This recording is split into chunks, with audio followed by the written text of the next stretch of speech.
Okay, so I think we're about ready to get started here in this debate. So welcome, my friends, to the Saturday edition of Tea Time, and what a cast we have here. We've got Doombox, we've got Vallun, we've got Daelin, Dwin, we've got Nike, right?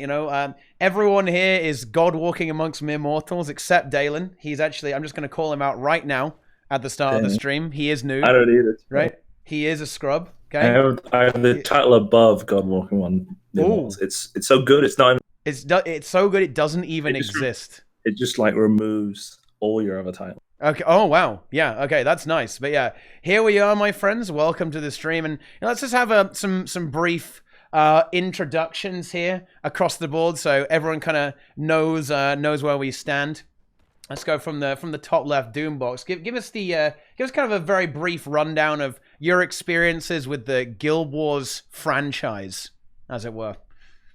Okay, so I'm basically the Guild Wars boomer who has played Guild Wars since like a month after it came out, and I'm still playing it, and I can't let go of a 15-year-old dead game. I've been making Guild Wars videos for 14 years now.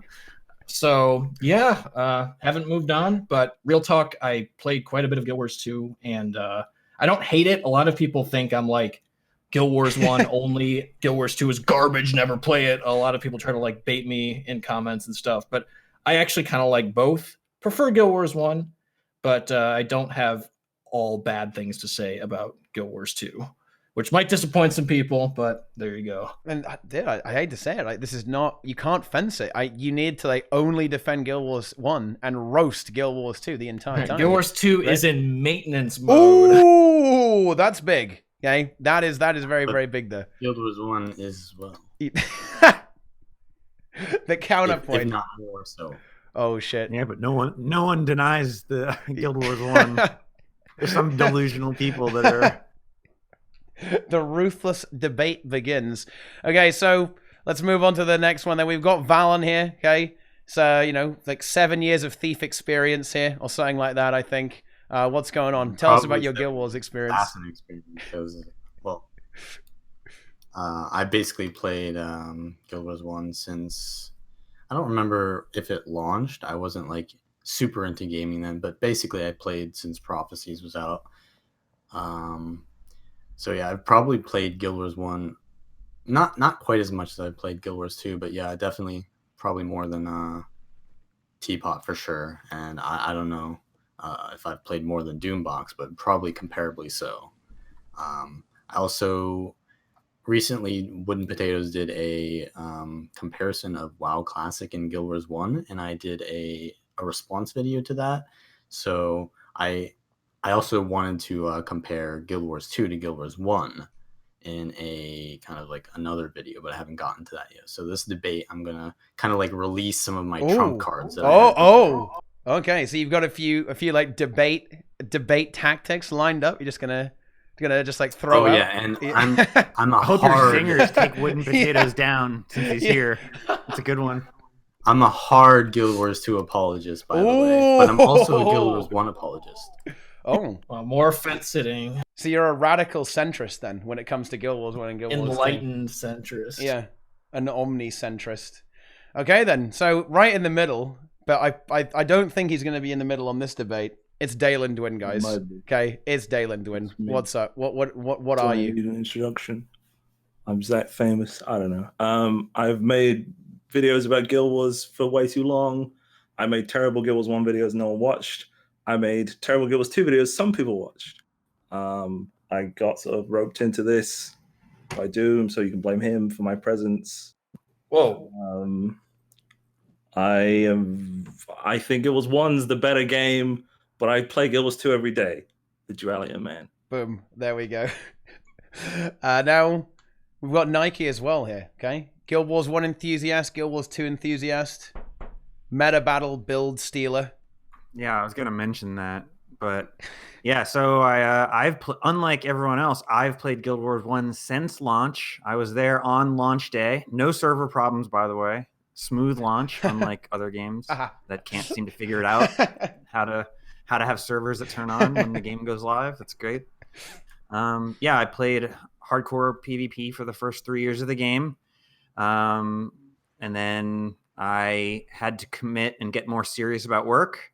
And it turns out you have to PvP for 8 hours a day, at least in a competitive PvP game, to be good. I guess that in less competitive PvP games, you can play for like a couple hours and still be good. But in an actual competitive game, like Guild Wars 1 PvP, you had to play for like 8 hours a day. And I couldn't commit to that, so I retired. And I basically played the game super casually until they did the Hall of Heroes thing. And then I played PvE and grinded out all those titles. And then came to Guild Wars 2, intended to play PvP in Guild Wars 2. Turned in that was really bad. The environment at launch of Guild Wars 2 for PvP was not good. So just started doing dungeons with my friends, and that turned into being hardcore dungeon player in Guild Wars 2. And then, long story short, skip a couple years, I stole a bunch of builds from Meta Battle, claimed them as my own, reaped literally dozens of dollars of profit from YouTube out of the deal, and walked away with it scot-free.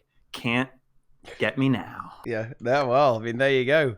And then it's me. I mean, you guys probably know my history to a certain extent, but yeah, I played Guild Wars 1. Yeah, I played Guild Wars 1 since Prophecies, actually, but I was a filthy casual and only went back recently to go ahead and do God Walking Amongst Mere Mortals, but I've got that now. I finally ascended. We got the job done. Okay, I got slightly boosted by the community. A lot of rich people, traded a few Doom CMs in, trade some Doom CMs in Guild Wars 2, get some free stuff in Guild Wars 1. It's that's allowed, guys. You can do that. That's fine. Violation of TOS, actually. Yeah. Oh, is that actually not allowed? Oh shit. I once tweeted, "Can I trade things in Guild Wars 2 for Guild Wars 1? Anyone interested in taking me up on that?"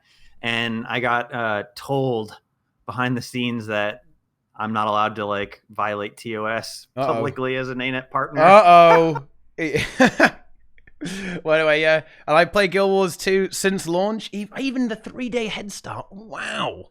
Yeah, and then I played the game a lot since then, more so when raids came out. But I was also a casual in this game too, because I don't know, guys. I was a casual in gaming until raids came out in Guild Wars 2, and now I'm a casual again. I've come full circle, and it feels good. But yeah, that's it. Now everyone knows who's who, so it's time to get stuck into this memes. So basically, we're all centrists that like both games, is what I'm hearing. And I think we both like both games, but I'm sure that we're gonna have a few disagreements actually. And you know what? Let's go.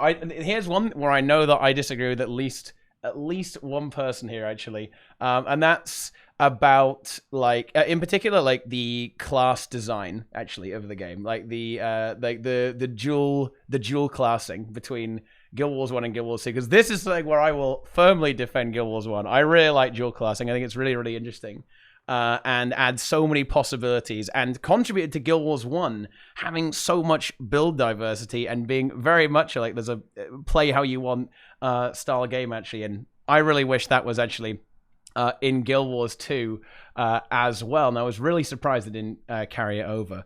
But I'm really curious. What do you guys think? Do you guys like the dual classing in Guild Wars 1? Like how productive was it to the game in terms of the design of that? What do you guys think about that? I love it. So I've got a Guild Wars 1 playthrough going on right now on YouTube, which you can find right now, and I set up some weird restrictions for myself, and I came up with some really bizarre, weird hero builds rather than copying stuff right off of Meta Battle, like Nike does. or I guess it's PVX Wiki and Guild Wars 1, but same thing. I threw together some stuff on this fresh account of mine, and I have an elementalist / ritualist running spirit spam, taking advantage of the primary attribute on elementalist, which is energy storage, which is a really cool system too. I just like having these attributes versus traits and the way they mix together, and how you only get the primary attribute for your primary profession. And you could take advantage of stuff like that. For elementalist, I can use energy storage, which makes sense for a build on a writ because they need to use energy, and I didn't have access to a ritualist at the time. And just in general, I think attributes are a more interesting system than traits because they drive active skills instead of traits just being these passive skills that sit in the background. I'd rather upgrade active skills that you're using instead of like, oh, if I dodge roll, then this happens. Like it's just not as cool. Yeah. Okay. Yep. I guess the reason why you think that you're probably referring to me when you say you disagree with one person on the class system is because I didn't like that the dual class system removes basically class identity from the game. So like if I go into PvP and there's an elementalist or ritualist on the enemy team, like I don't know what they're going to be running. So it's like kind of hard to like, or even if I'm like running a dungeon and I'm like pugging it, I guess you could like ask them to ping their build before you go out into the dungeon, right? But it's kind of like you don't really know what the class is going to do. And while I do like the possibilities of dual class system, like having an elementalist necromancer, so like you can be a minion mancer that can like do like a huge like minion burst because of energy storage or I don't know, something like that. I think that that's cool, but can you not get that from just allowing the class to have more trait lines like Guild Wars 2 does? Because I mean, essentially in Guild Wars 1, right, you only had enough attribute points to go into like 2.5 lines. And then in Guild Wars 2, you can basically do that with 3 trait lines. So it's kind of like the same thing, but you maintain class identity. So are you really gaining something from the dual class system, or is it just something that they allow you to get while also maintaining class identity? Well, Guild Wars 1, like one key difference between the two games is you could see what skills the enemy you're fighting is using, which like right away you can sort of tell what they're doing, and it just highlights exactly what's being used versus tells and animations in Guild Wars 2. But this is not directly related to builds, but like class identity, like I don't know, like visually all the classes looked very different. I know that's like not the same thing as like build mechanics, but I still felt there was a sense of identity. It was just like felt in different areas, like the visual appearance, the armor skins, and like the animations all felt very unique. Yeah, and whereas Guild Wars 2, it's like kind of you don't really know right away, especially with outfits and stuff. That can also be sort of like attributed to the fact that Guild Wars 1's combat system was just more kind of like tab targety, right? So like maybe that's not so much an issue of the class system, because like in Guild Wars 2, it's like a fighting game. Everything has its own animation.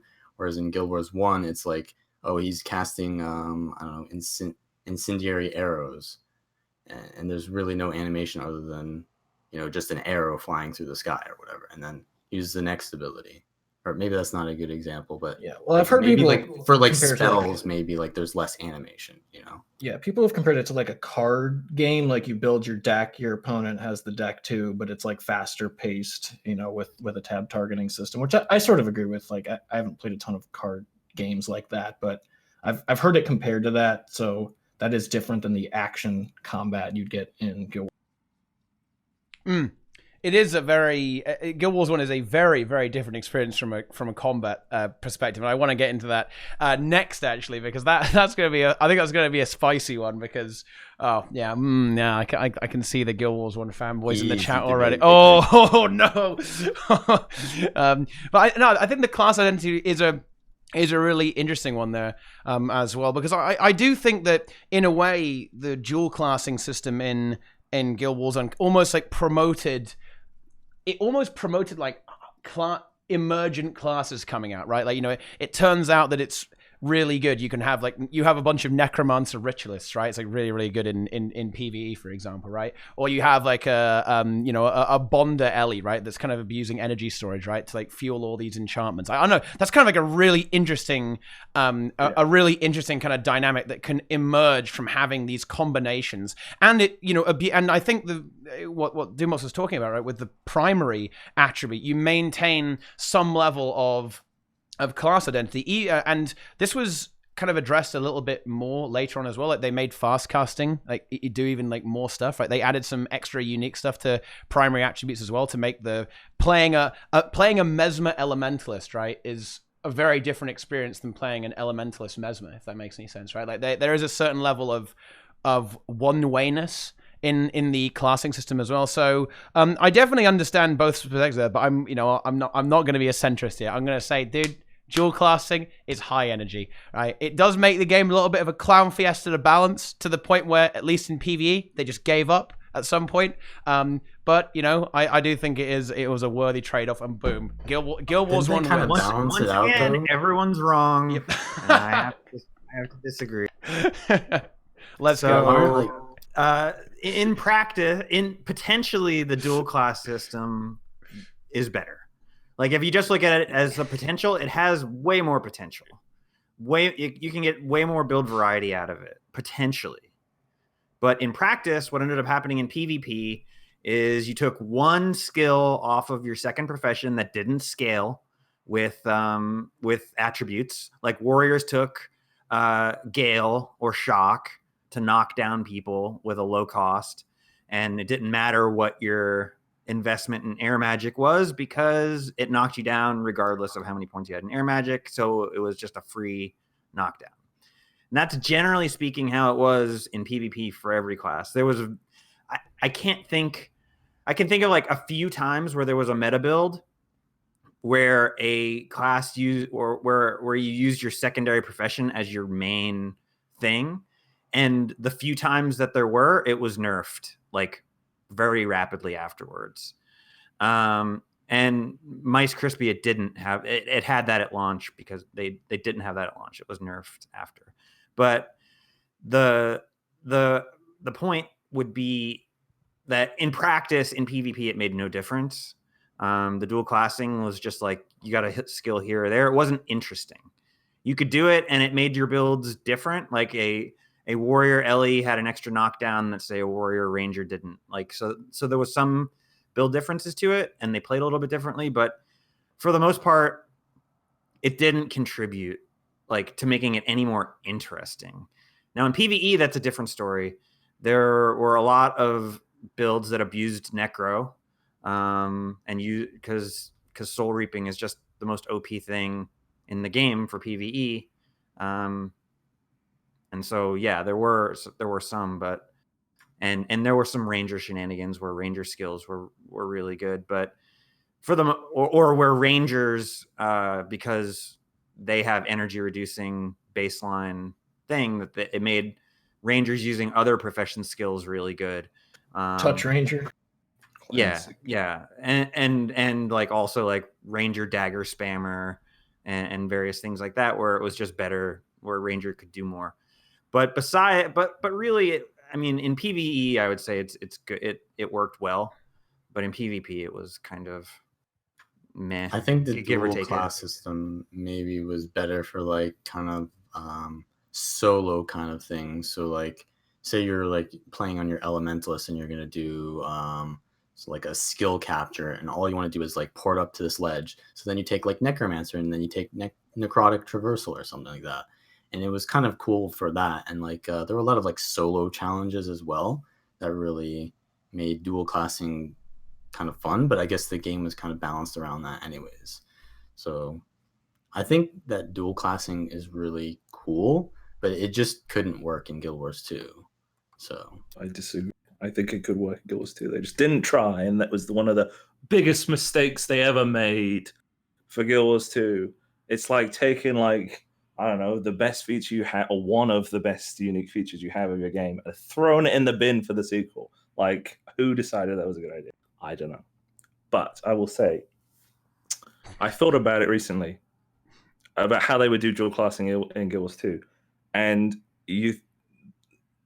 it sort of is a bit tricky, but it's ultimately less tricky because there's way less skills in Guild Wars 2, I think, compared to Guild Wars 1. So, like, you know, the odd utility changing once in a while isn't going to, like, break the game. Maybe. But the idea of, they have their whole, like, skills are tied to weapons thing. But there's also certain weapons that certain classes can use. So ultimately you have a level of, like, limitation already if you just stick it to, like, you can use any Guardian skill. If you're a warrior, you can use any Guardian Greatsword skill, but you can't use other Guardian weapons, for example. So you maintain a bit of that class original purpose or whatever, and add a little bit of spice from other classes. But this is like fan fiction stuff, So let's move on. that could be interesting. There was that world event. Yeah, the world was one of it with the utility skills, right? Where you could use That was hugely popular. Yeah, Well, there you go. exactly. There you I go. was proven right. Vindication. It can be done. It can be done. And I think I definitely want to kind of draw that back to Vallun's approach though as well, right? Using the specialization system, like in a way, they kind of have done this, using elite specializations. Right. They even said like the idea of elite specs is I play my Mesmer like this now. I play. That's kind of like redundant, like because you're kind of just re-adding another playstyle that already exists in the game with the current mechanics. So it's like I can be a Condi boy, but I'm a Guardian. I can be a Condi boy, but I'm a warrior. It's Condi damage at the end of the day. It doesn't really matter how it comes out. Ooh, I don't know. No, I you know what? I think that's a little bit of an oversimplification, like particularly from a PvP context. I think, like in PvE, maybe yeah, because at the end of the day, like the way Guild Wars 2 is, we're going to PvE content. Oh, more topics down the line, boys.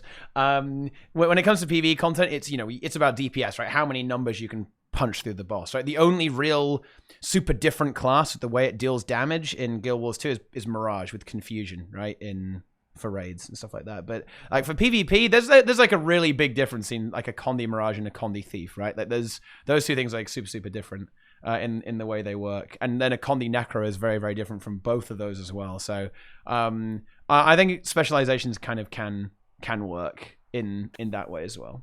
But I never thought of like a second profession as like, ooh, I can play my class this way now. I always thought of it as like I get extra skills, like different skills from another class. Like that's probably my narrow Guild Wars 1 mind coming in. But elite specializations in Guild Wars 2, I was never like, oh, this feels like a second profession because I want to play it this way. Like when I say second profession, I want like guardian skills on my warrior, for example. Like that's how I view it, at least.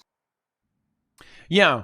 And I guess there isn't that blending of two styles. It's just another style on its own, yeah, right? It definitely feels, I would say, more like RPG-ish to have the dual class system than just like the linear. I guess it's actually more of like Final Fantasy, the elite specs, right? Like I start out as a warrior, then I become a berserker, then I become a spellbreaker, right?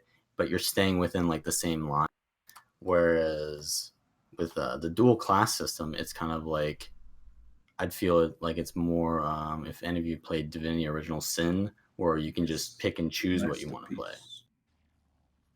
Yeah, like everyone is everything, and you just equip skills. And yeah, that would be. Yeah, that's like the true ultimate RPG, right? That's the real enlightened centrism there. Like you can pick any class, right? That is kind of fun.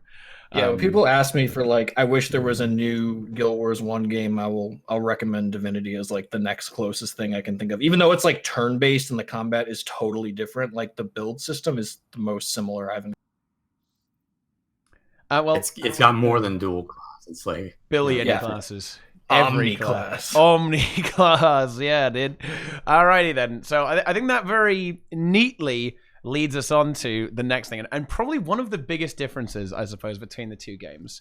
And this is going to be a juicy debate potentially. Is the combat system, right? Okay, I'm just going to flat out say it, guys. Okay, Guild Wars 2 combat system. It's a lot better, right? And it's like a million times better, actually. Okay, there's the fucking hottest of all. Oh wow. Okay, let's see if anyone's gonna. Let's see who's gonna defend Guild Wars 1 on this one.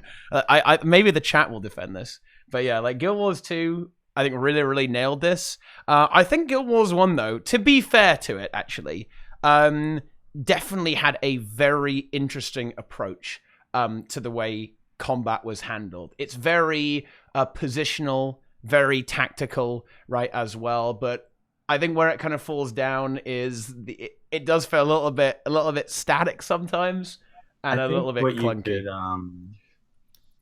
What you could say about Guild Wars 1 is that the whole game, and this is mentioned in WP's video, is that the whole game is kind of like geared around teaching you how to do the end game. So like when you're doing like, I don't know, Ascalon quests, you're fighting mobs and they use skills that players use, right? Like Fireball and Firestorm, and you'll go against players that use that skill. So I think that that's definitely something that Guild Wars 1 does better, is it teaches you the game, right? and how to do the combat system. Yeah, Even like those desert missions are like preparing you for PvP, like Thirsty River with the priest mechanic and Ghostly Hero defense for like Call of Heroes and stuff. Like, because they were really pushing PvP as like the end game, so some of the missions were designed to like be simulation. Yeah, and that's a slight a slight aside there, but yeah, this is something that Guild Wars 1 had a really interesting approach to, right? With the way the way PvE was, or all the monsters would use the same moves as you. And this is something that definitely Guild Wars 1, in my opinion, like absolutely floundered on this completely. Like it replaced these kind of like roaming packs of monsters that would have healers, even ones that can resurrect each other, right? Like, you know, that's some real good stuff right there. You know, mobs that can resurrect each other and heal each other and interrupt you and all that sort of thing, with, you know, a script that says big damage right under its name, right? Yeah, that it's a bit of a step down, right? And yeah, Frost magic. Yeah, exactly. Yeah, you want to some of them aren't even good descriptions. Some of them are just like irritable. Like the boss, it's like, okay, the boss is irritable. That really got it figured out now. What really makes me mad is when sometimes they like almost use player skills, like Sorrow's Embrace Path 1, the last boss uses like a Mesmer Greatsword 5, but it's like a little bit different. That always bugs me because it's like so close. But I will say, if we're talking about combat, like just the mechanics of fighting monsters, Guild Wars 2 absolutely is better. But what I will say, Guild Wars 1, like the combat is just used better. Like Guild Wars 2 has this great combat system, but half the time you're just like standing around waiting for Timey to shut up and not actually doing anything, or you use special action or like pick this thing up and drop it here. But it's great when you get to use it correctly in like raids or dungeons, but it's not, it's like left behind. So in that respect, Guild Wars 1's better. The genre a little bit, because you go out into, when you're in the original Guild Wars, you go out into the world and everything is based around or balanced around whatever the maximum party size is, right? So it's usually every encounter is sort of like, you know, somewhat of a challenge. You can't just AFK it, right? Because you meet like this pack of mobs and you have 6 players, so it's been balanced around like one healer and stuff like that. So I think like in Guild Wars 2, you go around, it's kind of like balanced around solo players, right? Or if you're in a dungeon, I guess it would be a little bit more engaging, right? But I would say like more homogenous in Guild Wars 1, where everything kind of uses the combat system. Yeah, like the whole game is combat. Right, yeah. And then Guild Wars 2 only feels like theme park gameplay. It's the combat system within the context of the game. And I know we've mentioned before that the Guild Wars 2 combat system might be too good for the game that it's in, and the audience of players that ArenaNet tried to attract with the game is they're not using the combat system to even like its closest extent. So like it could be very easily argued that Guild Wars 2 would be a more successful commercial game if the combat system was closer to Guild Wars 1. It would be easier for people that are skill. I mean, look at Guild Wars 1 speedrun videos. Half of them are skill clickers. Like, it's just the way it is. And like I mean, I guess there have been a few skill clickers in Guild Wars 2 that have been successful at things, but I'm not going to name names. But nonetheless, like in a casual MMO, which is unfortunately what Guild Wars 2 is, a simpler combat system might have been more successful. Like it would have been probably less off-putting to the game journalists who were reviewing HOT if they could wrap their heads around the combat system a lot easier and not die to pocket raptors. they would have probably given it like 3 stars instead of 2 or whatever. So honestly, I just think that like within like and the reverse is true, that Guild Wars 1 like combat system like might have like it had enough depth, like so like I know when we were talking about build variety, we were talking about how limited your choices are in Guild Wars 2. Well, that is the direct result of what happened in Guild Wars 1, where they gave players an infinite amount of rope to hang themselves, and they did. The reason why we have weapon skills or skills tied to weapons is because in Guild Wars 1, people's builds were completely awful. like completely awful. Yeah, there was like the PVX wiki and stuff, but you got to remember the majority of your player base doesn't go to YouTube. They don't go to websites. They don't do anything. They just make their own builds. And Especially with Guild Wars. the average player was completely horrible and had horrible builds. And The average heroes player had doesn't even horrible have builds. good enough PC to like run like a web page while running Guild Wars 2. Like, Yeah. the other day, I was in You Blaze can't even open someone up the asked- wiki. Yeah, they asked me when Shatterer was, and I was like, I told them how to find the wiki, and they're like, sorry, but I can't. My computer's too slow. I can't do that. So they literally can't even look up when Shatterer is because their computer. They need would, to like, buy pick that it. gem store item that alerts you 500 gems. when the world Yeah. boss Yeah. is coming up. Maybe That's a solution to that problem. That's a big Big part of their brain. market there. And it's a really interesting point there about the more homogenized experience. Actually, it's really true. In particular, the instance nature of Guild Wars 1 as well, right? It allowed that experience to be standardized, and the existence of heroes and henchmen to a certain extent. Like you could kind of get boosted a little bit, at least in some of the the normal mode style content, like in the story content, and just like the world in Guild Wars 1, you get boosted by the other things. Like, if the pocket raptors come at you in Guild Wars 1, it's okay because Alicia is going to die, right? And then, like, I don't know, so will Orion. It was always Orion with me, man. He never survives shit, okay, in Guild Wars 1. He was bloody And he useless. casts Firestorm when the fight ends. Yeah, exactly. He's a good gamer. He's a good gamer indeed. But yeah, I know it's a really, really good point. I think Guild Wars 1, it squeezed all the juice out of the combat system, like 100%. And it's 100% right. What do we always complain about in Guild Wars 2? What do we always complain about? Is that they have this amazing game engine and these amazing structures, right? Like within the game, they just don't do anything with it. They just like leave it doing nothing, like alone Didn't lay in the corner. groundwork for the new system. Well, That's right. It's the price we pay for jumping. Yeah. I think it might be like the price you pay for having an open world to a certain extent, I think, with Guild Wars 2. Like maybe if the game was more instanced, similar to Guild Wars 1, you'd be able to have a slightly more controlled experience that would cause the game not to devolve into like a big Zerg fest. I think they sort of doomed themselves from the start. So like with Guild Wars 1, it was a very like what we were saying homogenous earlier, but I would say a cohesive experience because the experience from PvE all the way up to high-end PvP is generally speaking quite similar. But in Guild Wars 2, we have open world PvE, 5-man PvE, 10-man PvE, world versus world, structured PvP, and all 5 of those modes are basically like pretty different in the grand scheme of things in how you play them and what builds you run and these kind of things. You were saying earlier, you were saying in like condition damage in PvE and PvP are completely different basically. And how Then you've got like mini games, jumping puzzles, yeah, you got all this other stuff. Like extra so things. it's like is it any wonder that people who've only ever done like the Shatterer twice go into a Fractals, die, and then are like, oh, this sucks. It's because it's like they're not prepared for this at all. They've never experienced like having to pay attention to stuff. And the story as well, that's another 6th one to the list of a completely different experience where you can die infinite times and nothing matters and you respawn while the boss is still being fought kind of stuff, as opposed to like a raid where if everyone dies, you got to restart the whole thing again and consequence to actual failure.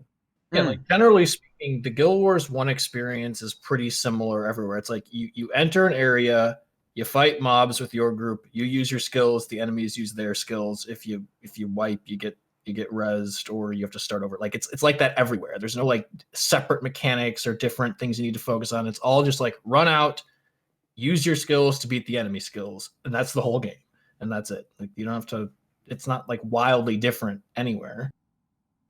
Well, some areas you do like Kilroy, Stonekin. Yeah, I mean there are exceptions like the mission in Vabi where you're just like at a party. Like that one's pretty cool, but Classic, which that's basically just a Guild Wars 2 mission is what that is.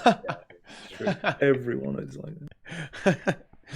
No, it's a really, really interesting point, actually, I think. It's a very good use of the word cohesive there, I think. And I think this is one of Guild Wars 2's main downfalls, actually. And I think even the developers acknowledge this. In the AMA, the ManaWorks AMA, Isaiah Cartwright, a legendary Guild Wars developer, I met him briefly. Yeah. Oh, I did as well actually, and I met him in London at Resd a very long time ago. Probably the same event. Yeah. Oh, holy shit, dude. Cross paths, Okay. maybe. With Oh that. my, we didn't even know. Now that is pretty crazy right there. But yeah. Anyway, I think if Guild Wars 2, you know, he talked about how one of the biggest kind of mistakes or things they would do differently is that not to have too many game modes that are so different from each other and don't have this connectedness that Guild Wars 1 does. As you said, right? Like I think the game was very intelligently designed, right? With the way you would go about everything, right? You know, like all the monsters, they use skills that you'll eventually see players doing, right? You as Dimwit was saying, that you'll as you go through the game, you'll encounter even early on, like even in like the very early Ascalon missions, in Guild Wars 1, you'll have like the mages, right, capping the little pylon things, right, and like zapping Char with them and stuff like that. You know, it's all very, very cohesive and well designed. And I think that's one of Guild Wars 2's like almost like fatal flaws is how Mistake number 2. Yeah, is Mistake how number 1, no dual class. Mistake number 2, trying to be like 3 different games at once. Oh dear. Oh dear. Oh dear. Oh dear. Yeah, indeed. And just not having like these paths between different game modes, right? Like, you know, Guild Wars 2, a lot of people just like stay forever in one game mode and never really venture out. They never venture out of their comfort zone because the game never forces you to do that. And I guess Guild Wars 1 kind of does, but it makes a lot more sense within the context of the game, I guess. Because in Guild Wars 2, if they just like randomly threw PvP at you, that would be like, whoa, what is going on here? I mean, just imagine if you had like the academy in Guild Wars 2, right? Like you have to engage in PvP to move on. You must complete one round of PvP. I maybe that would be good. Maybe that would be good. I guess when we're People thinking would about have it, a meltdown. in retrоспect, it's obviously not. You know, it's a little bit different, right? But just imagine if they added that now. It will be amazing. It will be so good. Oh, it will be beautiful. Wasn't there like a event for like Living Story where like I think it was like the Scarlet Toxic Alliance was in World v World or something? Oh, there were like events in World v World that like I don't remember if like PvEers needed to do it, but it definitely maybe it just made the World v Worlders mad because PvEers were doing it, but. I don't know what they had there, but maybe someone remembers how that worked out with the public, the community. There were definitely, there were a few events that had that crossover with the mobs. I think they were typically present in both game modes, right? Like, you know, the Toxic Invasion was in the open world as well, I think. But was it in World versus World? I think you might be right there, actually. That may well have been the case. Yeah, this definitely happened with the Aether Blades as well, right? They went to Edge of the Mist to do some like weird memes and all that sort of thing. But yeah, I don't know. Yeah, that's an interesting one. And one thing that I really want to talk about actually is the way that Guild Wars 2 streamlined the game, right? Like, you know, in Guild Wars 1, you got enchantments, you got hexes, right? You got all sorts of different like wacky and bizarre effects. In Guild Wars 2, you got boons. And you got conditions, okay? And even though I am definitely a big Guild Wars 2 apologist in this debate, I don't know. I think that Guild Wars 1's skill system was a little bit more interesting in this regard as well, because you had so many different abilities and unique effects all over the place. That is really, really, really interesting. I Not think having these different hexes is interactions. absolutely bizarre. Just completely bizarre design decision. Like, it wouldn't even change. I mean, it wouldn't change anything about the Guild Wars 2 combat system to have hexes and then to have skills that deal with hexes. It just makes no sense that they chose to not put hexes in the game. Like, I can understand getting rid of enchantments and replacing it with boons, but like getting rid of hexes is like, I just do not understand that design decision whatsoever. Yeah, like they tried to roll some of the, you know, hex effects into certain conditions, but it's just like not the same. Like you could just do so much more with hexes. Like it could be anything. It could do any negative effect you want with weird nuances and other interactions with other skills, but you're just stuck with these sterilized, standardized negative conditions. They do have hexes, don't they? It's just not like there's not many of them, right? Like, so like the Lich Form 5 skill That's a hex. Yeah, I reduces think vitality. Binding Blade on Guardian, that's also a hex, but it's Yeah, I just guess there's there are some very weird few. like one-off effects. Same with like buffs as well. Like before quickness was a thing, like frenzy would just go on your character and it wasn't anything. It was just like a Yeah, there are a few, but I think the reason they did that, and I do understand it. They just wanted to make the game as Simple. as simple as possible, and also it's to accommodate for the considerably higher speed. Like with Guild Wars 1, I think it's okay to have a lot of these effects because you have a bit more time to react to them. In Guild Wars 2, it's kind of less the case. Like the combat is very, very fast compared to Guild Wars 1. Like Guild Wars 1 is very I think it's kind of funny. Like obviously it's not quite like the whole card game thing, but it is a little bit like that. Right? It's very tactical, right? And you're like, you've fallen into my hex card, my friend. What are you going to do about it? And then then you can respond, and then your opponent responds, and all that sort of thing, right?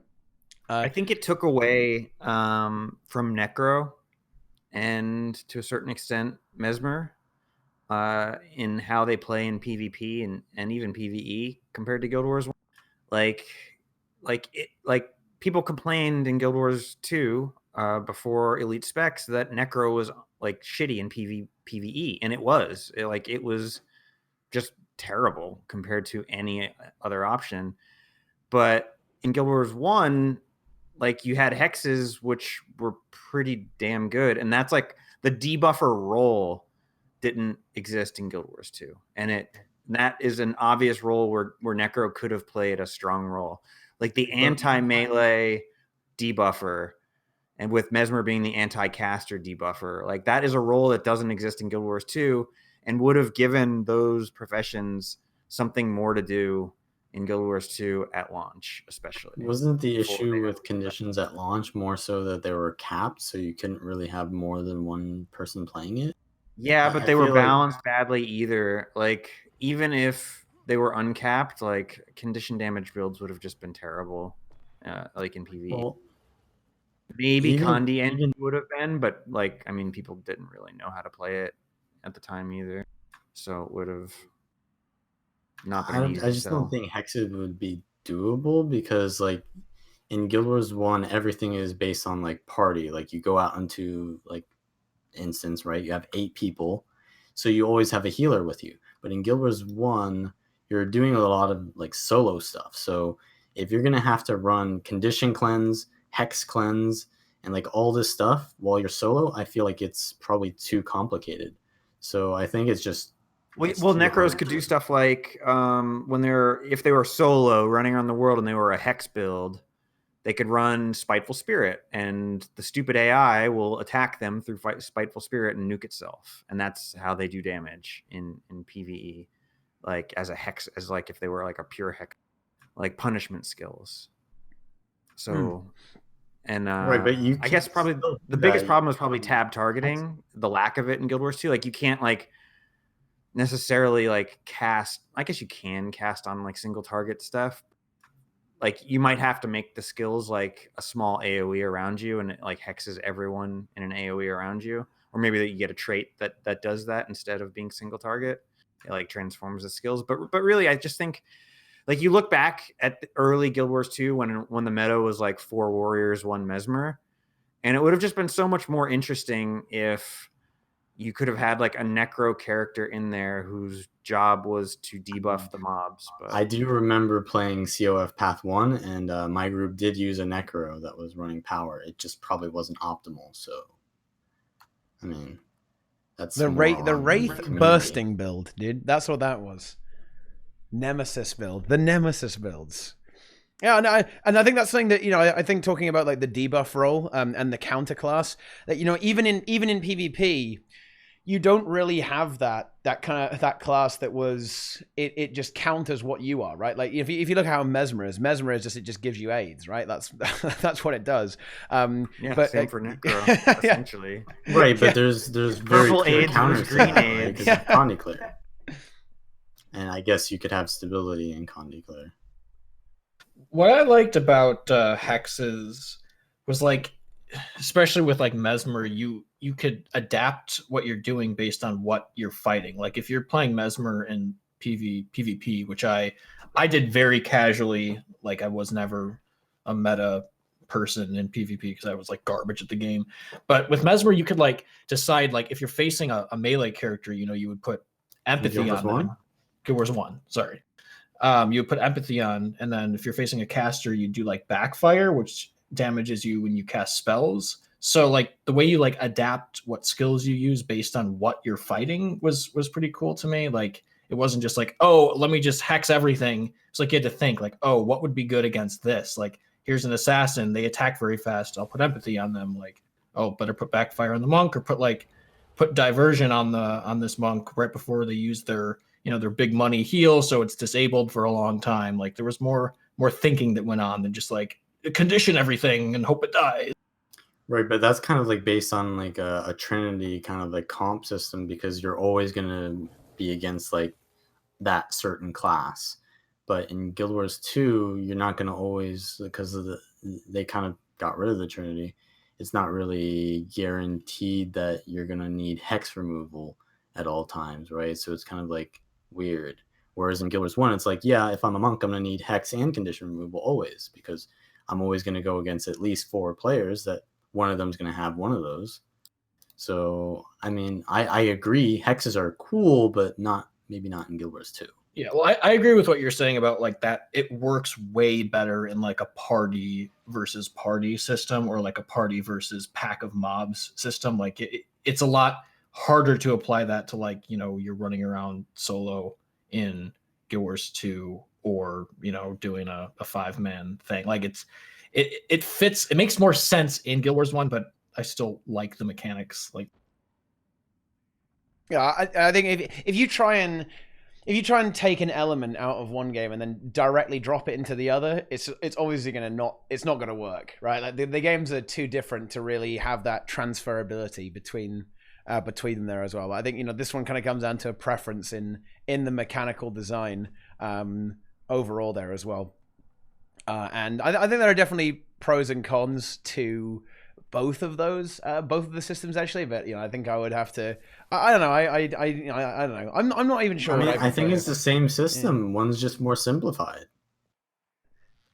I mean, I guess you have so. Condi clear for to substitute for Condi and hex clear, and you have skills that give Condis instead of skills that give Condis and hexes. Well, I guess ultimately it is just a simplified version. Yeah, I think you won the debate. There you go. Debate master. Better. This is a debate. Yeah. Well, I mean, it doesn't, not necessarily, because the play style is different. Like playing a shutdown Mesmer in Guild Wars 1, where your job was to just like disable their monks so that or their Ellies or whatever, and that was like the wedge that you drove into their team. Like there's nothing similar to that play style. And I think like losing that is kind of like, I guess for a while Headshot Thief was like sort of, because I think rotation it fulfilled that role, but like I don't know, it's not the same.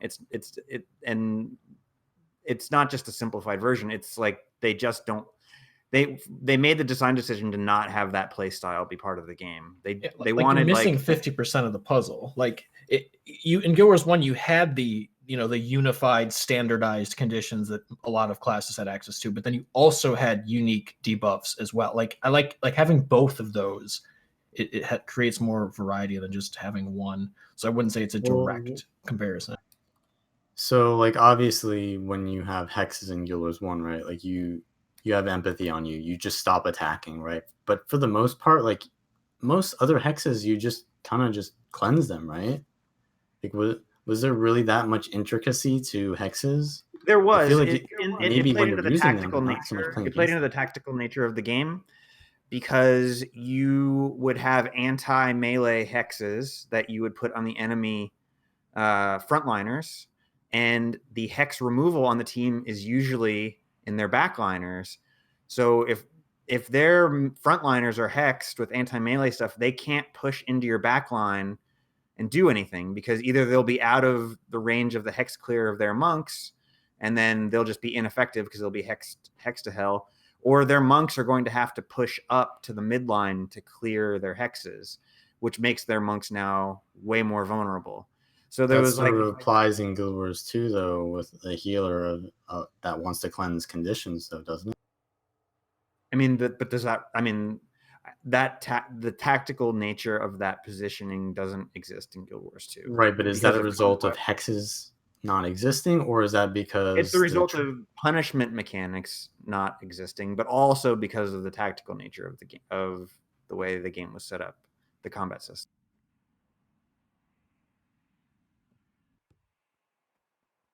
Okay. I don't know. What an interesting one.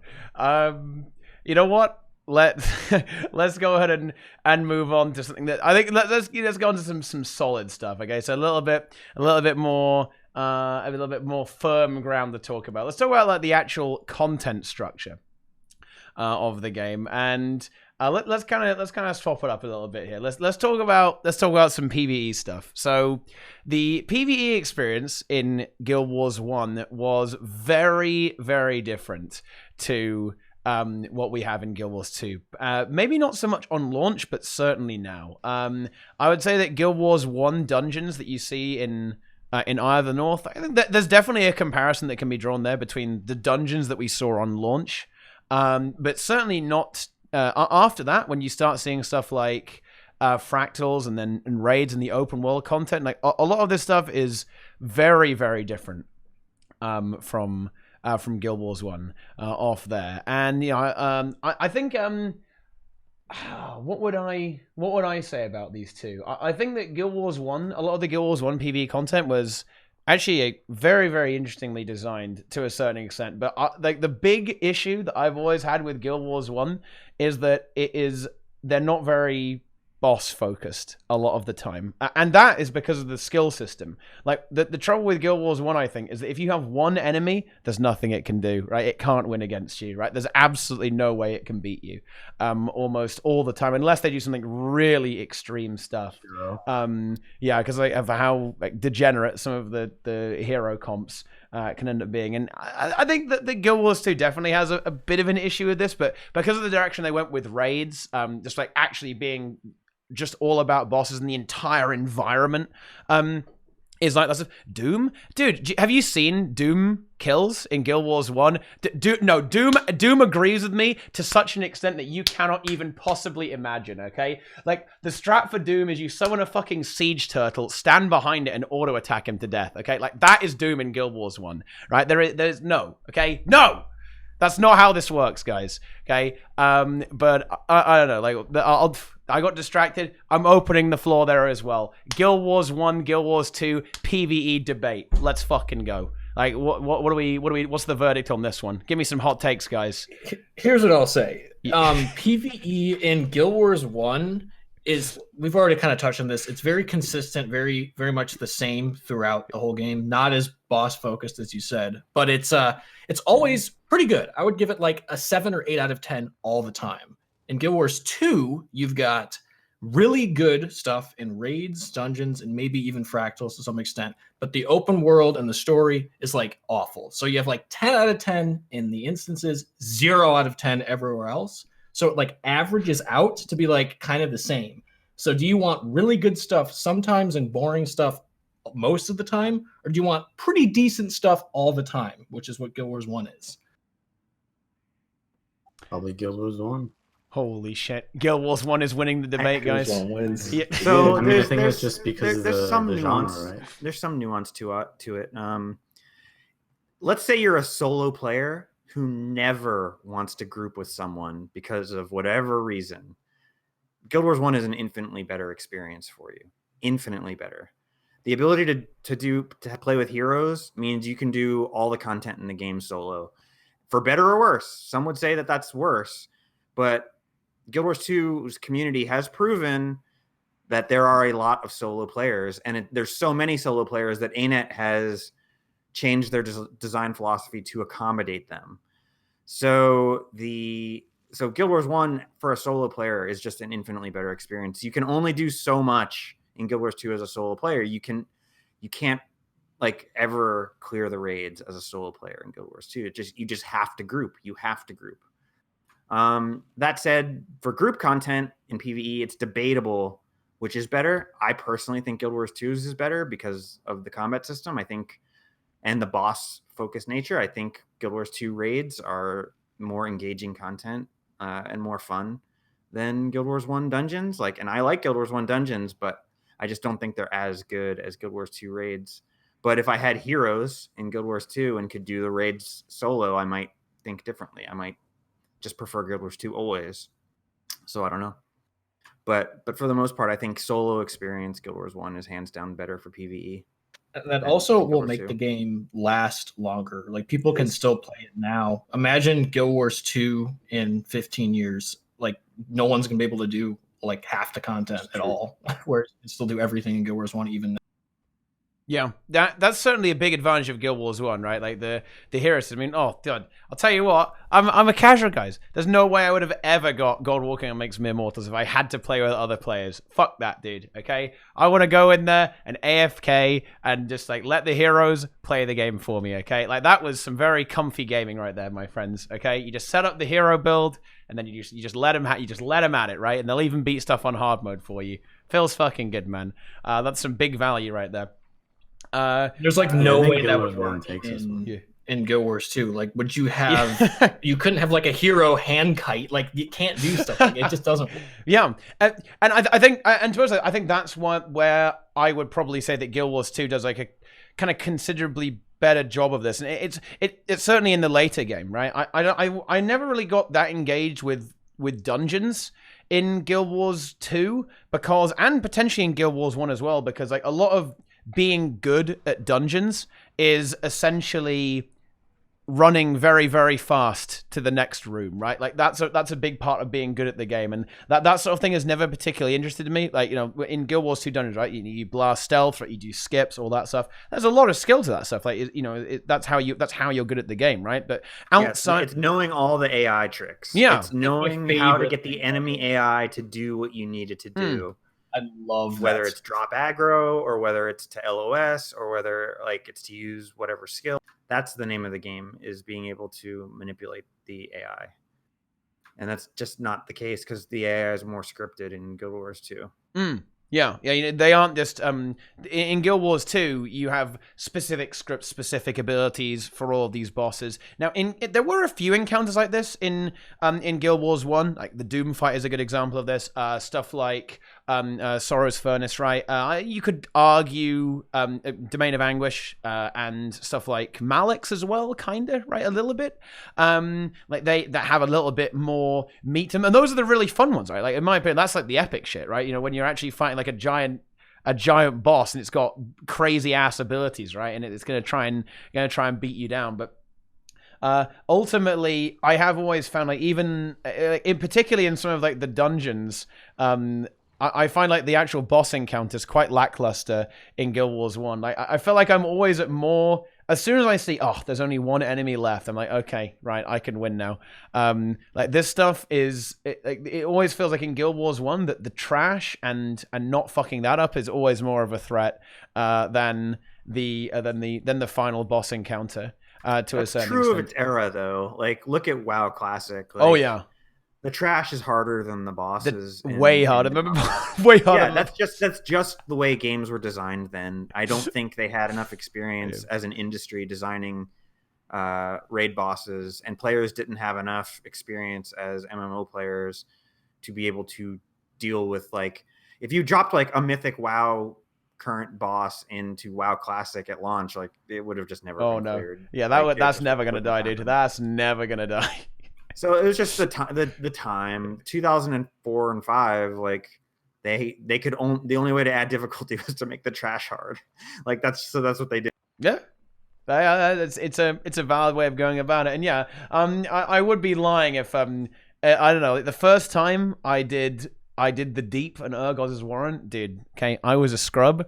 That shit was fucking intense. Okay, I was with my brother. We got our fucking team of lads together, of heroes together, to go into the Deep, dude, that shit was fucked up, right? Okay, that's scary. Like when you The deep is yeah, great. when you see that like that health degeneration, like oh my god, you start sweating, man. Like oh man, it is actually a really fun experience. Like the kind of the dungeon crawl, like the dungeon crawler experience in Guild Wars 1 is something very, very enjoyable. Like I think that game actually gets a lot worse if you use guides. Like Guild Wars 1 dungeons are actually really fucking cool if you do them without like alt tabbing to the map of exactly where you've got to go. I think that's like a really cool experience to do it for the first time and try and figure that out, right?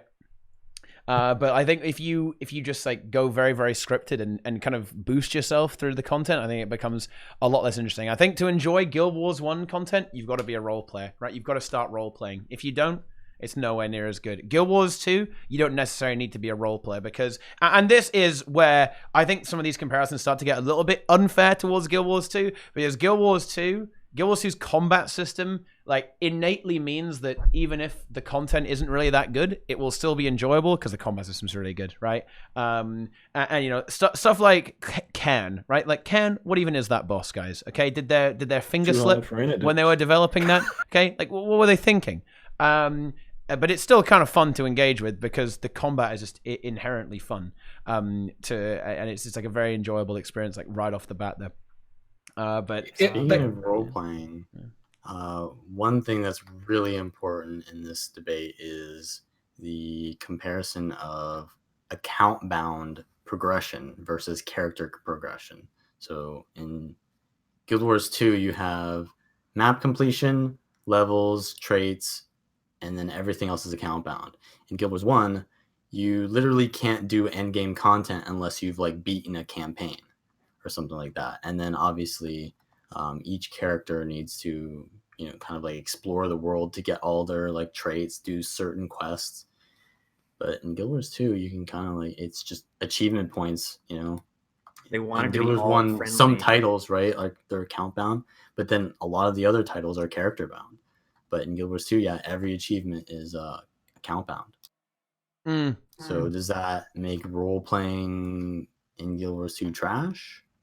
Or what? They kind of changed this a little bit in Guild Wars 1 though, right? Like if you level through prophecies, it will probably take you a little bit of a while, right? Okay, but if Doombox was doing his series based on kind of like, I suppose, like modern leveling techniques, right, it would be over in like one episode, right? Because you go to Eye of the North and you kill Roy to victory, right? And you know you're get fucking run, done, right? Video series of me being run to Lion's Arch yeah. content. Yeah. So I think that Guild Wars 2 just gives you the option of skipping everything, right, and making it very, very alt friendly.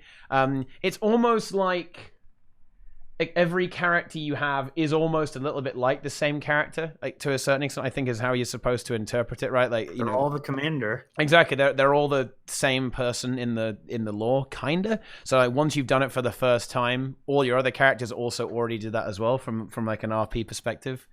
I guess. And there's another critical part of RP that would be remiss to not bring up. Ooh, let's go. And that's ERP. Ooh. Which game has the better The ERP scene, I think we can all agree, is better in Guild Wars 2. There's a variety of reasons for that. More furries? Actually, there's probably more real women that play Guild Wars 2, which is a huge. But why do they need to be women? Because in Guild Wars 1, let's be honest, it was a sausage fest.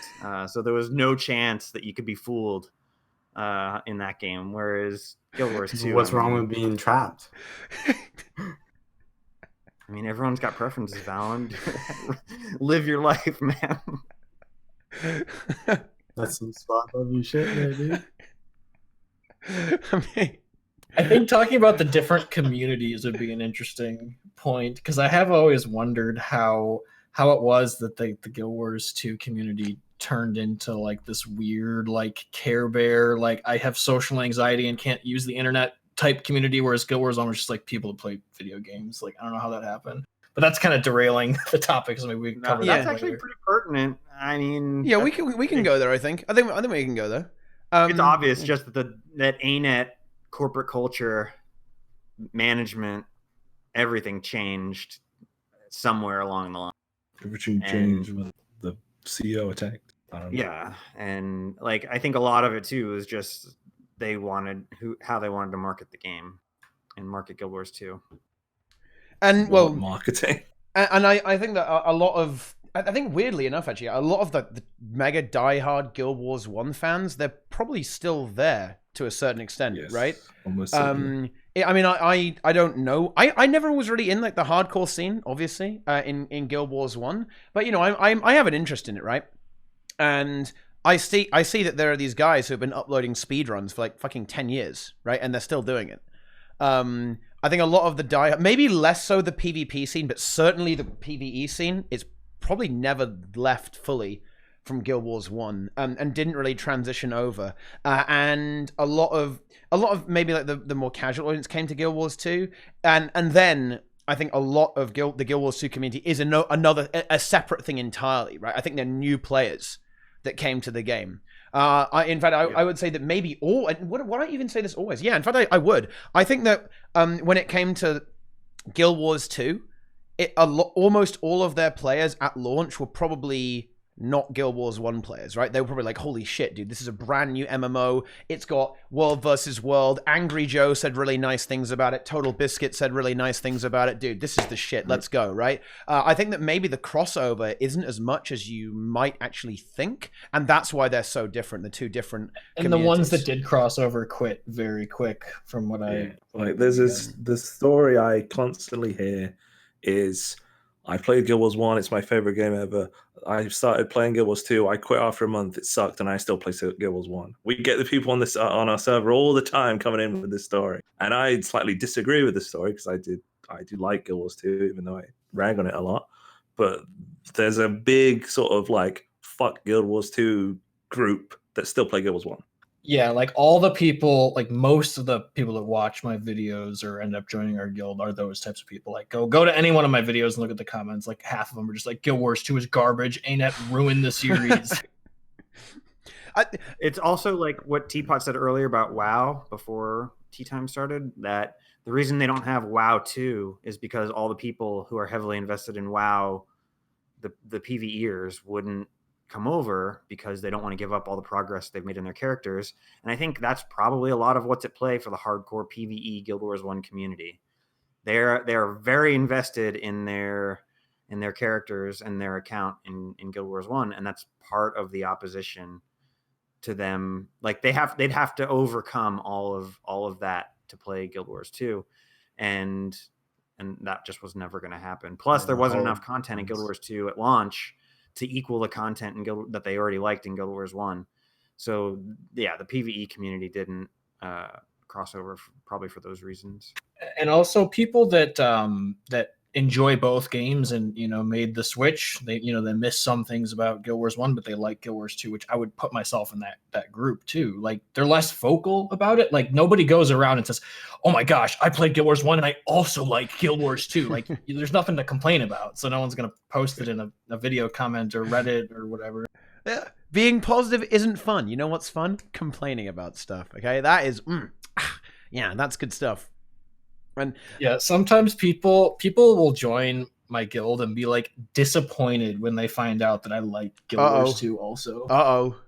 You need to hide your power level, dude. That's the thing you need to get on doing. You can't let them know. It's like the communists who joined Destiny's Discord, thinking that he's actually a communist. Yeah, they people infiltrate in there. That's what you gotta do. But then, oh no, then what happens? And well, with Guild Wars 2 and Guild Wars 1, I think a lot of those people who express that frustration is because they were expecting Guild Wars 2 to be Guild Wars 1-2, if that makes any sense, right? And in reality, that didn't happen. Guild Wars 2 went in a very, very different direction. Just mechanic. I'm not even talking about like casual hardcore. I'm just talking about like mechanically. It's a very, very different game.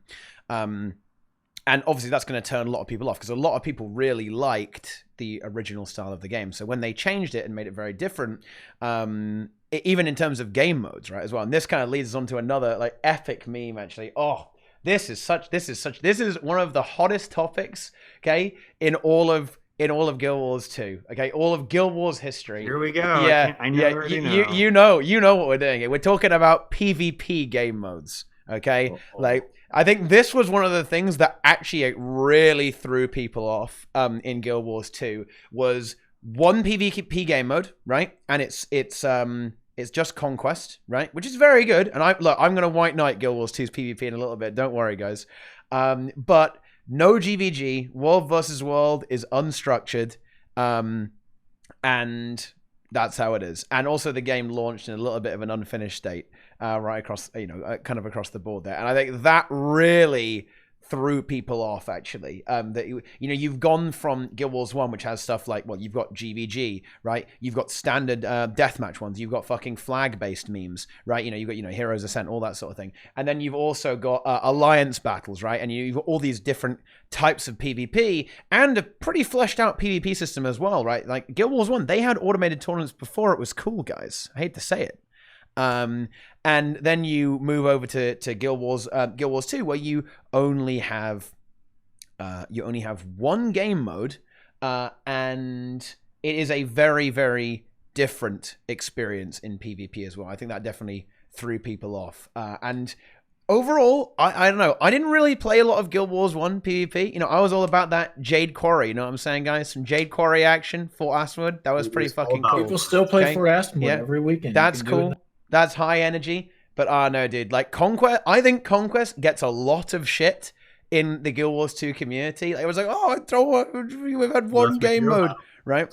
But I actually think that Conquest is one of the most interesting PvP modes I have seen in an MMORPG for sure. I think it's very well designed game mode, and I don't think you actually need anything other than Conquest, right? Like that is my fucking hot take, and I will defend that take, boys, right? Okay, I think Conquest is actually good enough, and the failings in PvP were almost entirely down to mismanagement of the game mode, thanks to a lack of official competitions, lack of PvP structure like automated taunts and ranked systems, and also clown fiesta balancing, bogged down by effectively roleplay, right? Like, Nike can tell us about this story at some point as well, how the skills team was like literally balancing around like RP to a certain extent, right? And not wanting to fault, by the way. Yeah, not their fault, but still, they had no choice to engage in that. But yeah, like there you go. That's my take on Guild Wars 2. That's my take on PvP. I think Guild Wars 2, to a certain extent, fucking nailed it, dude. Okay, and on the GVG thing, you have GVG. It's called fucking World versus World. Organize it on your own, dude. Okay, simple as that. Boom. That's not boom. Yeah. It's not the same, and there's no tactical dimension at all to Guild Wars 2 GVG. It's just pure like Nash. Yeah, and like maybe there's some build craft to it where it's like, okay, we know that they typically play with this, so we're gonna do it. But maybe there's a little bit of build craft to it, but there's really just no tactical dimension. There's no resource control. There's no like attrition gameplay. There's no goals. It's just a death match, which is, there's a reason why there's no death match in 5v5 PvP. Because they actually tried it as well. There was actually a deathmatch map in Guild Wars 2 for a time. They actually baited terrible. It, and it just was, no one liked it because the game doesn't support that kind of gameplay. I don't know. I do think it kind of works. And it's certainly true that GVG in Guild Wars 2 is much more of a simplistic experience, but I don't know. I think there is there a certain kind of tactical element? I think there is a certain tactical element. It's just like very, very different as opposed to like managing all of these objectives and moving around all over the map. I do think that GVG is sort of something, and yet it is a death match as opposed to going after the Lord. But I don't know, like GVG in Guild Wars 2, I've got to lay it down, dude. Okay, it's fucking good. It is a lot of fun, actually. I really enjoy it. I think GVG in Guild Wars 2 is fine, but it shouldn't be like supported as like, oh, we need to make a deathmatch map for it. No, I think it should just be in like World v World, and it's something that like happens in the middle between objective contestation, right? Like, or on the side. I completely agree. I think that decoupling GVG from structured PvP was a good move by accident. I like that. I like that it is a bit of a different meme here. So we're going to use again where you raid enemy base and kill a lot. No, okay, that is what it means in Guild Wars 2. Okay, that is fucking nonsense. Okay, that's like saying you can't say that a raid in PvE is a raid because you had raids in World versus World. It's completely different. Okay, it is very, very, very different. Okay, that is that. No, okay, I can call it whatever the fuck I want, guys. Okay, this is how it works. Things have different. It's Guild Wars 2 GVG. GVG and Guild Wars is the bastardization of the word. No, it is not. Okay. Oh my god. Okay, here we go. See, now we got to the fucking good stuff, boys. Okay, don't be fucking ridiculous. It's a very, very different thing. Okay, but it is guild versus guild. It is 15v15 in Guild Wars 2. You can call it exactly what it is. It is GVG. It's different, okay? It's different, and it's not a it's not a map control thing, but that's what you have Conquest for, right? Like if you wanted to play like a objective oriented meme, then you can go and play Conquest, right? But in World versus World, like the GVG is 15v15 or 20v20. And to be fair, I think that GVG would have been kind of more of a meta thing, as Vallun's talking about, if World versus World had remained competitive, or if they had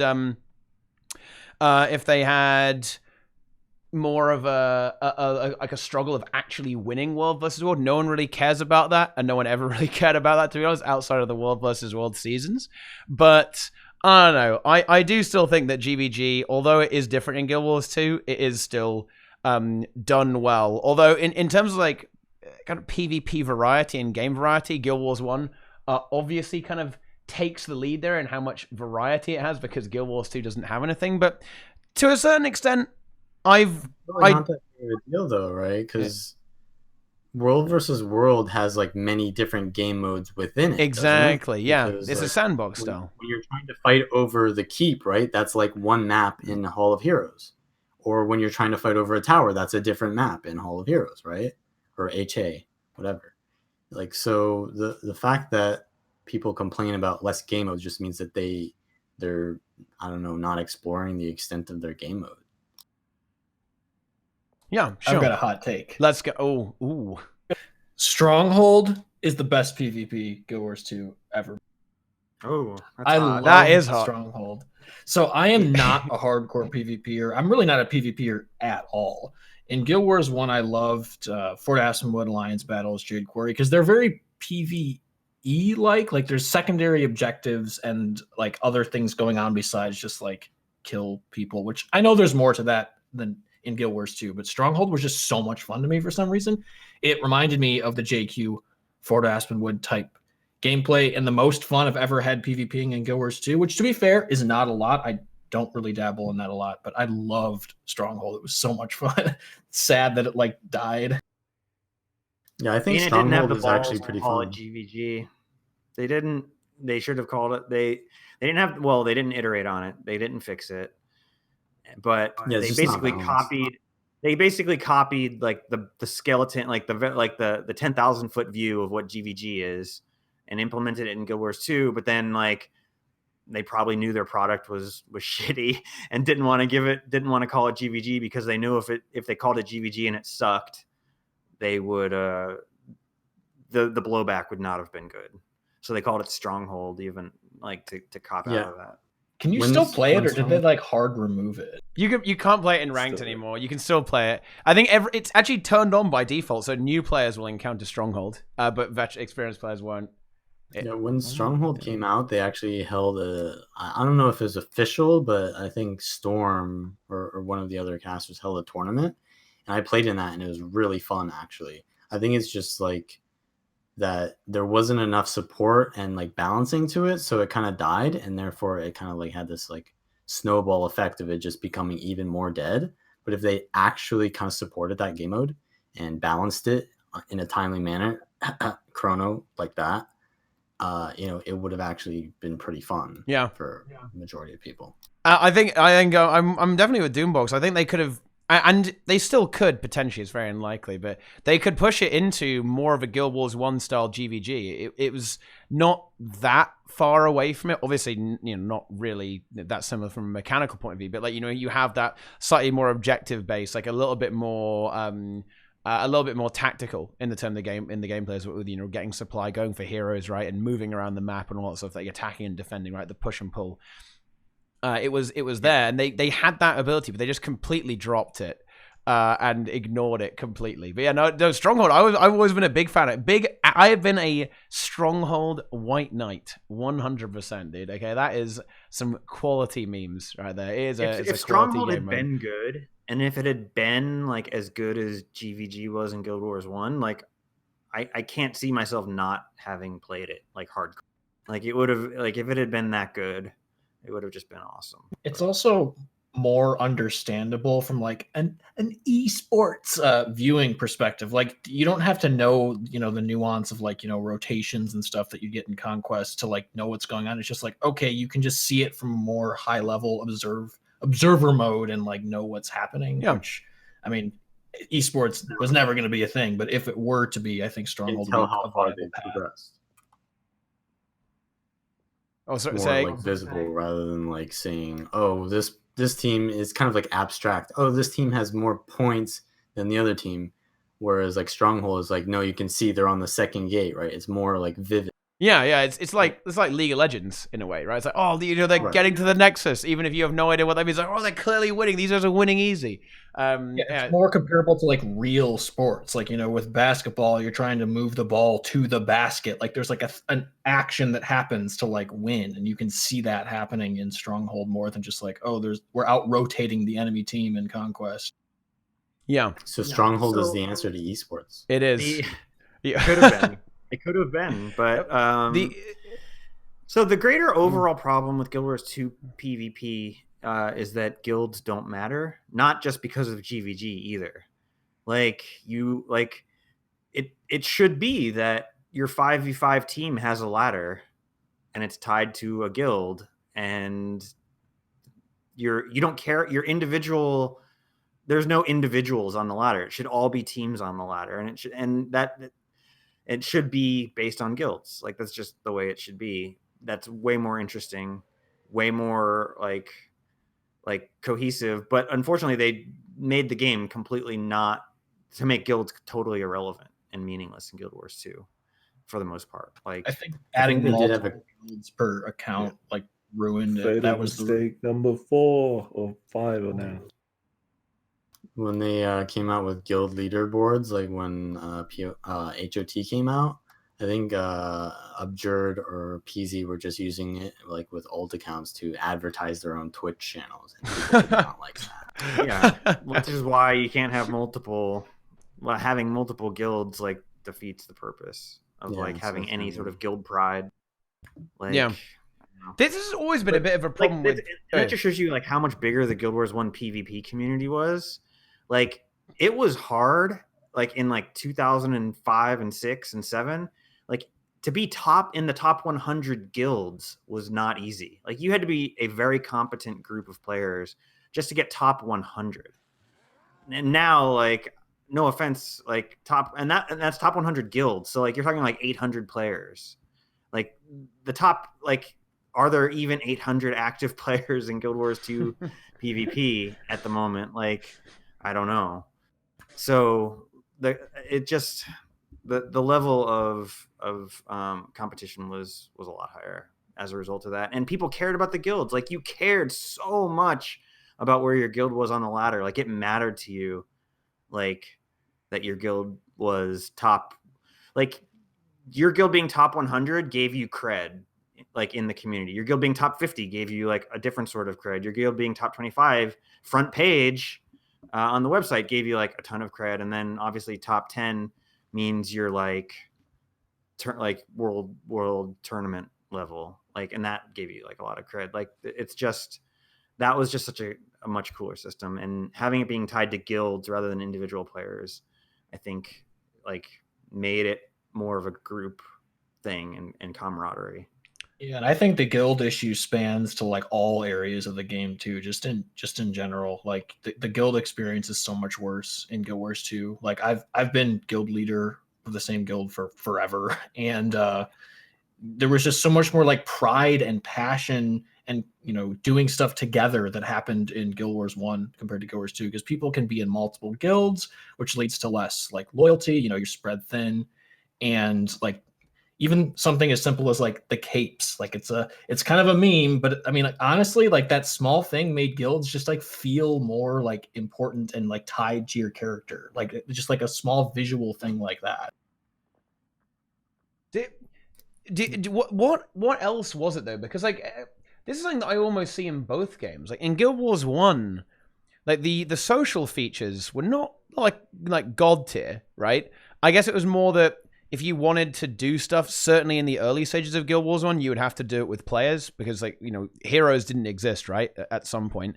And then you could only have 3 of them. It was only relatively late into the game you could have all 7, your entire group made out of heroes. Like, to a certain extent, like, maybe it was because you were forced to engage with other players that there was this, like, more community social aspect, whereas in Guild Wars 1, you very rarely actually have to use a guild to do anything. It's hard for me to put my finger on exactly what it was, and maybe my experience is like wildly different from other people, but I just felt that guilds were like, there was so much more like pride and like passion and like caring about being in a guild in Guild Wars 1.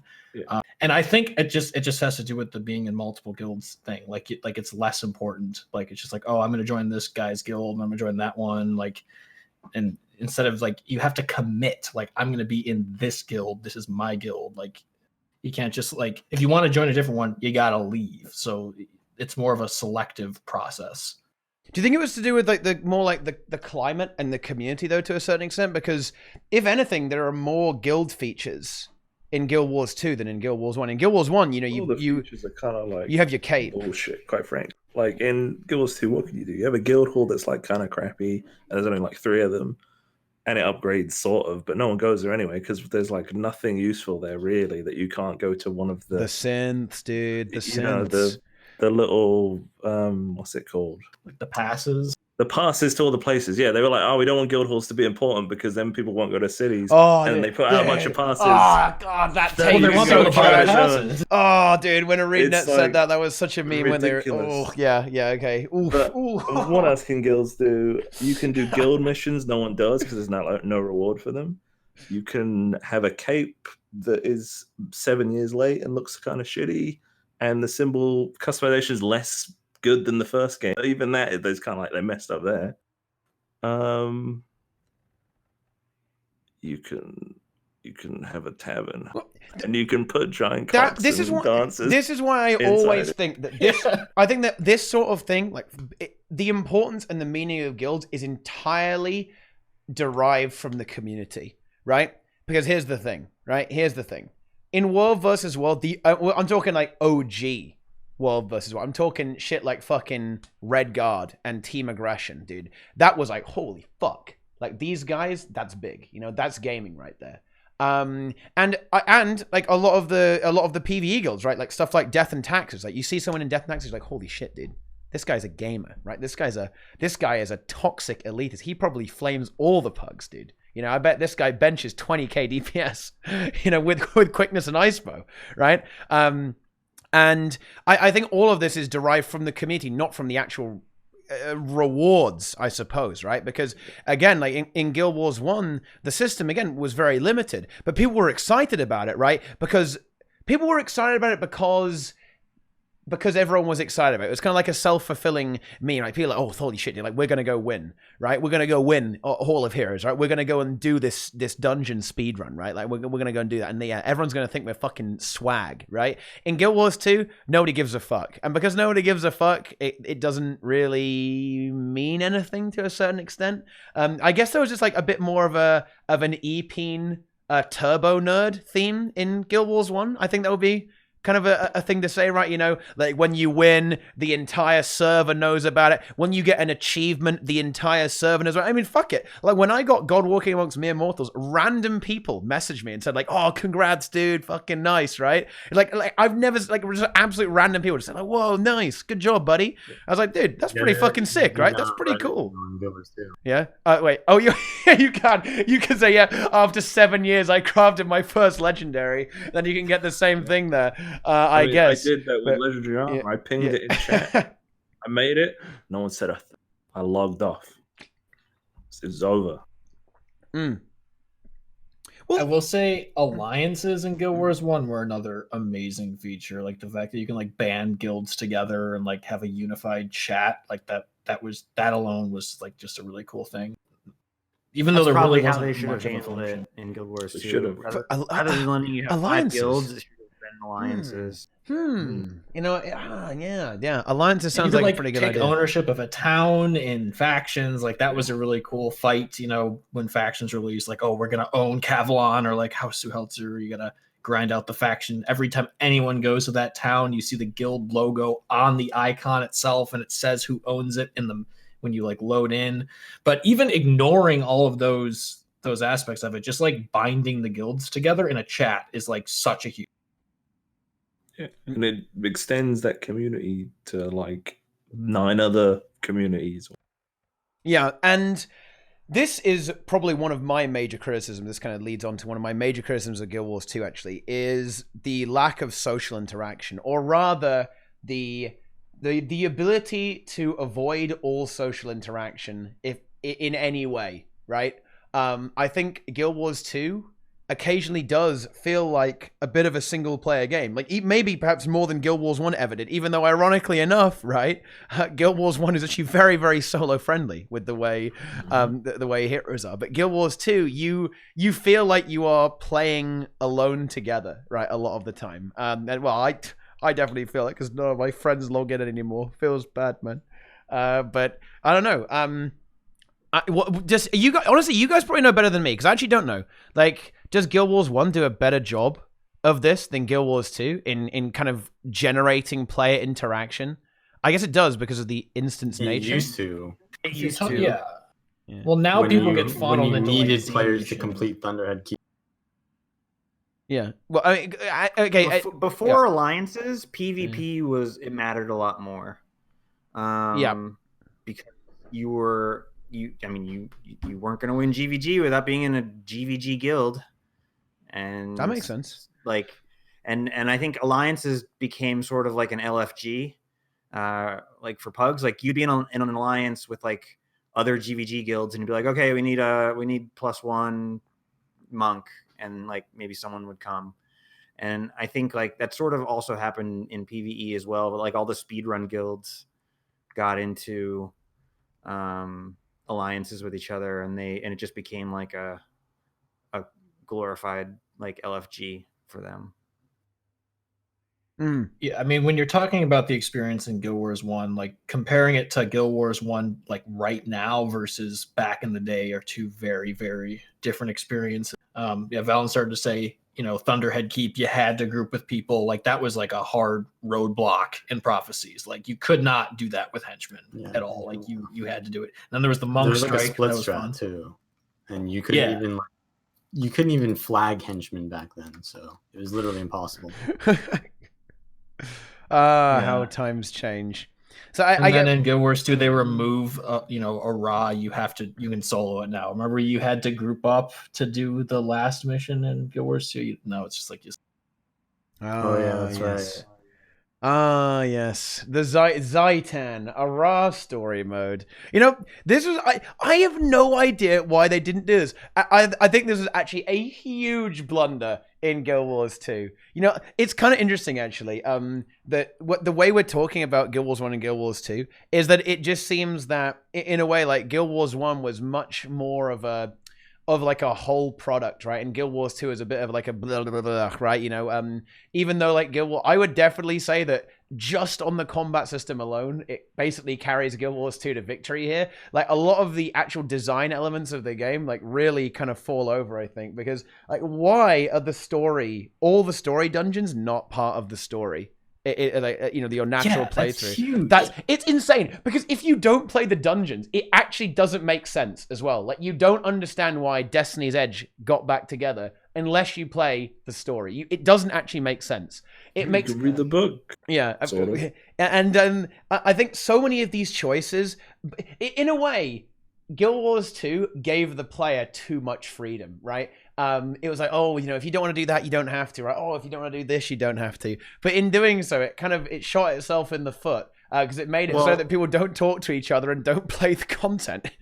I can tell you why they didn't make story dungeons part of the story, because they were fucking hard at launch when people were in blue gear and didn't know what the fuck they were doing and didn't know how to play the game. People did them at the level they were supposed to. Like, you're supposed to do SNK with 35 or something.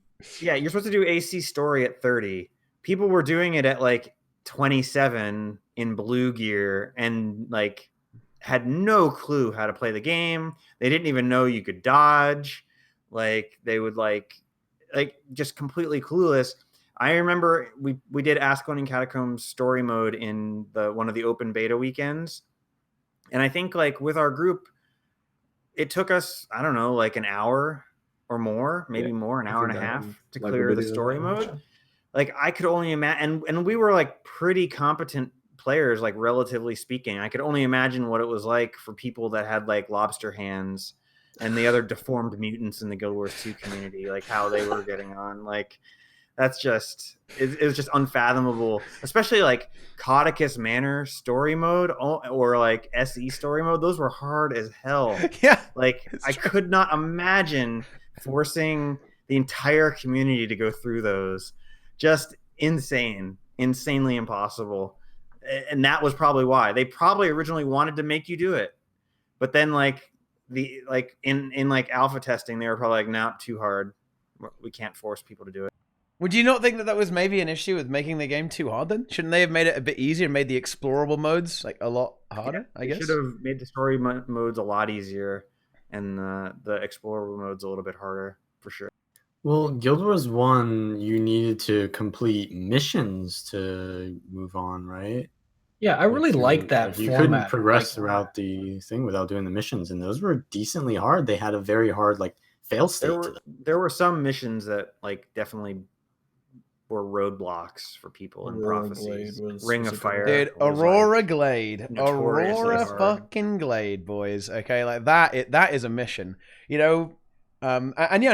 true. And I think this when it comes to the delivery, the content path in the game, the original way that Guild Wars 2 did this was actually pretty good. They fucked it up horribly when they redid the new player experience, actually. Because I'm not gonna lie, some of the missions in Guild Wars 2, the little story instances, right, as you would play through them, if you did them under level, you actually got fucked, right? Okay, if you went in there too soon, you're dead, right? You're gonna get farmed really, really hard. You didn't support Master Togo. Yeah.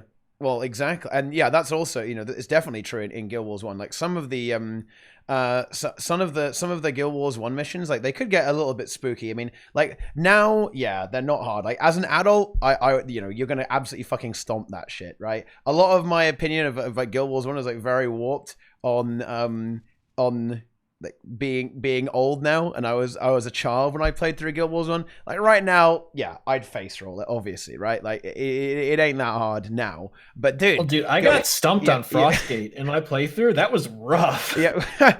Well, that's kind of the thing about some, I guess, slightly older games. This is something I encountered in WoW Classic as well, right? Is that if you get into a bad situation, there is no escape in some of these games, right? In Guild Wars 2, you can just respawn.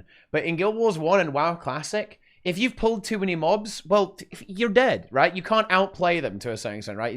They're gonna keep hitting you, and you're gonna run out of source, and then you're eventually dead. So I think a lot of the difficulty in some of these games, it kind of comes from the fact that the game is is just designed in a way where you can't recover, right? Because and you wipe, you go back to the outpost. this There's is death penalty too. death penalty. Yeah. Ooh, yeah, that's There's fucking death good. penalty in Guild Wars 2. It just is meaningless. They removed it with the mastery as well. It's gone.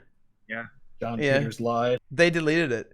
Yeah. No, I think Guild Wars 1 does a good job of kind of incentivizing you to not be dog shit to a certain extent. Like right? if you have 60 DP, like you literally cannot complete some missions.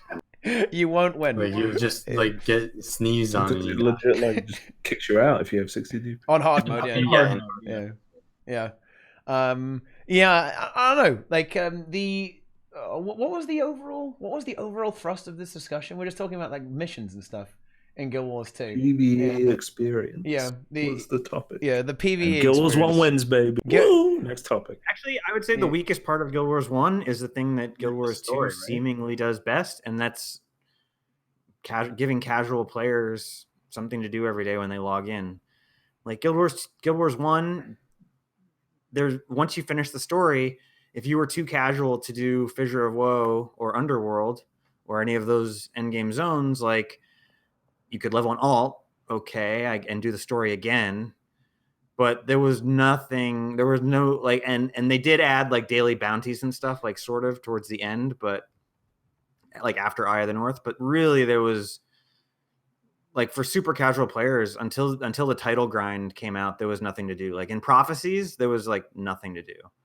Like once I just kept making new characters, and me in middle school and high school, that was enough to hold my attention till now, basically. Yeah. So I just enjoyed. But they did add stuff later that gave you like replayable content if you weren't like the shining, like the Shining Blade bounty and Lion's Arch that you can get like after to do the Kill the War and Kryta bosses. Like that's basically a daily. And also that stuff wasn't on daily timers, just made the game more replayable inherently. Like in Guild Wars 2, if you did your dungeon tour for the day and your fractals, you're like, well, I'm done. I like that you can just keep repeating stuff in Guild Wars 1, even if there's less to do, I guess. But like you could just keep doing it and try for that big money drop like over and over again. If you got sick of that, you rotate to a different piece of content, do that. Or you can just like solo farm out in just a random zone if you felt like it. Like that was enough to keep me going. Like just the fact that there wasn't like a daily lockout or like a weekly lockout. Like for a hardcore player, there was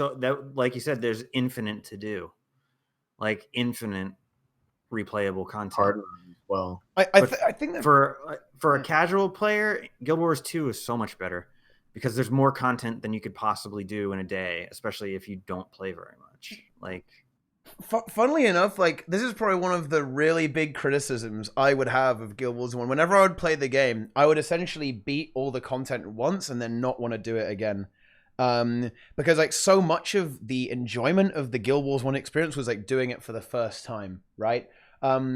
If that makes any sense, right? Like the first time I did Tomb of Primeval Kings, I was like, holy shit, dude. Knees weak, arms are heavy, fucking spaghetti all over the place, right? Like, dude, this is intense, right? And it was the same with Domain of Anguish, right? But like the second time you realize like, oh, well, Didn't you like want to make fissure armor? Like, yeah, or were you too young for that to be a real goal? Like, I'm not as a kid. No, like not as a kid. I beat it once on normal mode. Like eventually I did go back and get obsidian armor on my Ellie. Okay, but like fuck me, that was a bit of a grind. To get that going. But I don't know. Like I always did fit, certainly, particularly as like a really really casual child gamer. I did always feel that kind of level of finality because a lot of the game felt very, very, very grindy, right? And I kind of disengaged from the game. And certainly now, like the idea of kind of like grinding out all of these dungeons that I don't know, that they're kind of not that difficult if you know what to do. It's kind of like the Guild Wars 2 problem, but like on mega fucking roids, like Guild Wars 2 becomes trivial if you know what to do. I feel like Guild Wars 1 becomes like mega trivial if you know what to do.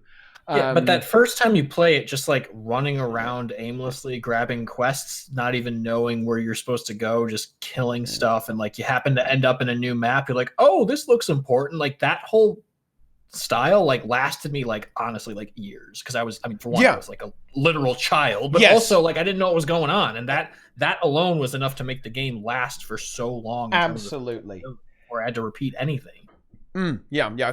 I'm completely with you there, actually, because I have only very recently finished Guild Wars 1, if you want to put it like that, right? You know, I didn't, and that was without even really getting into PvP. But like, I think certainly from a certainly from a PvE perspective, I think that Guild Wars 2 does a lot better job of kind of keeping you engaged, I guess.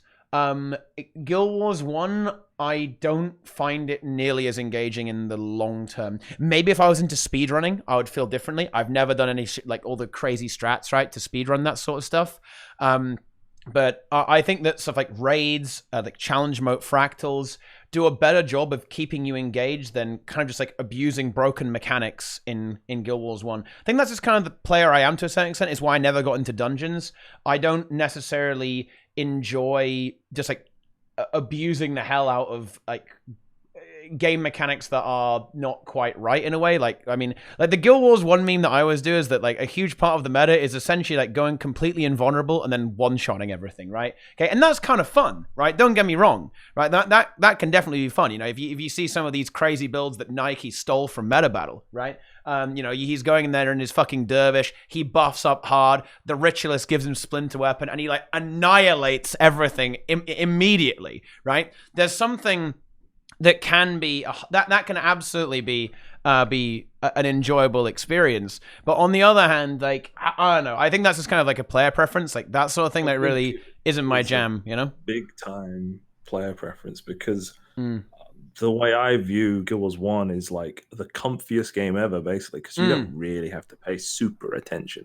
In Guild Wars 2, it's like you got a gun to your head. If you mess up, everyone's going to be mad at you. In Guild Wars 1, you can kind of like AFK a bit, and you know the fight continues while with heroes if you're playing solo. Yeah, or your heroes don't yell at you for your build being shit, or if you're playing with other people, DPS you being can low. have them like carry you quite easily or whatever. Ultimately, it's comfy though, because we did like FOW the other day. We ran like whatever build we happened to have. Like none of us prepared properly at all. We almost beat it. We died to like the Griffins thing at the end. Everyone's like, the point is, it was comfy.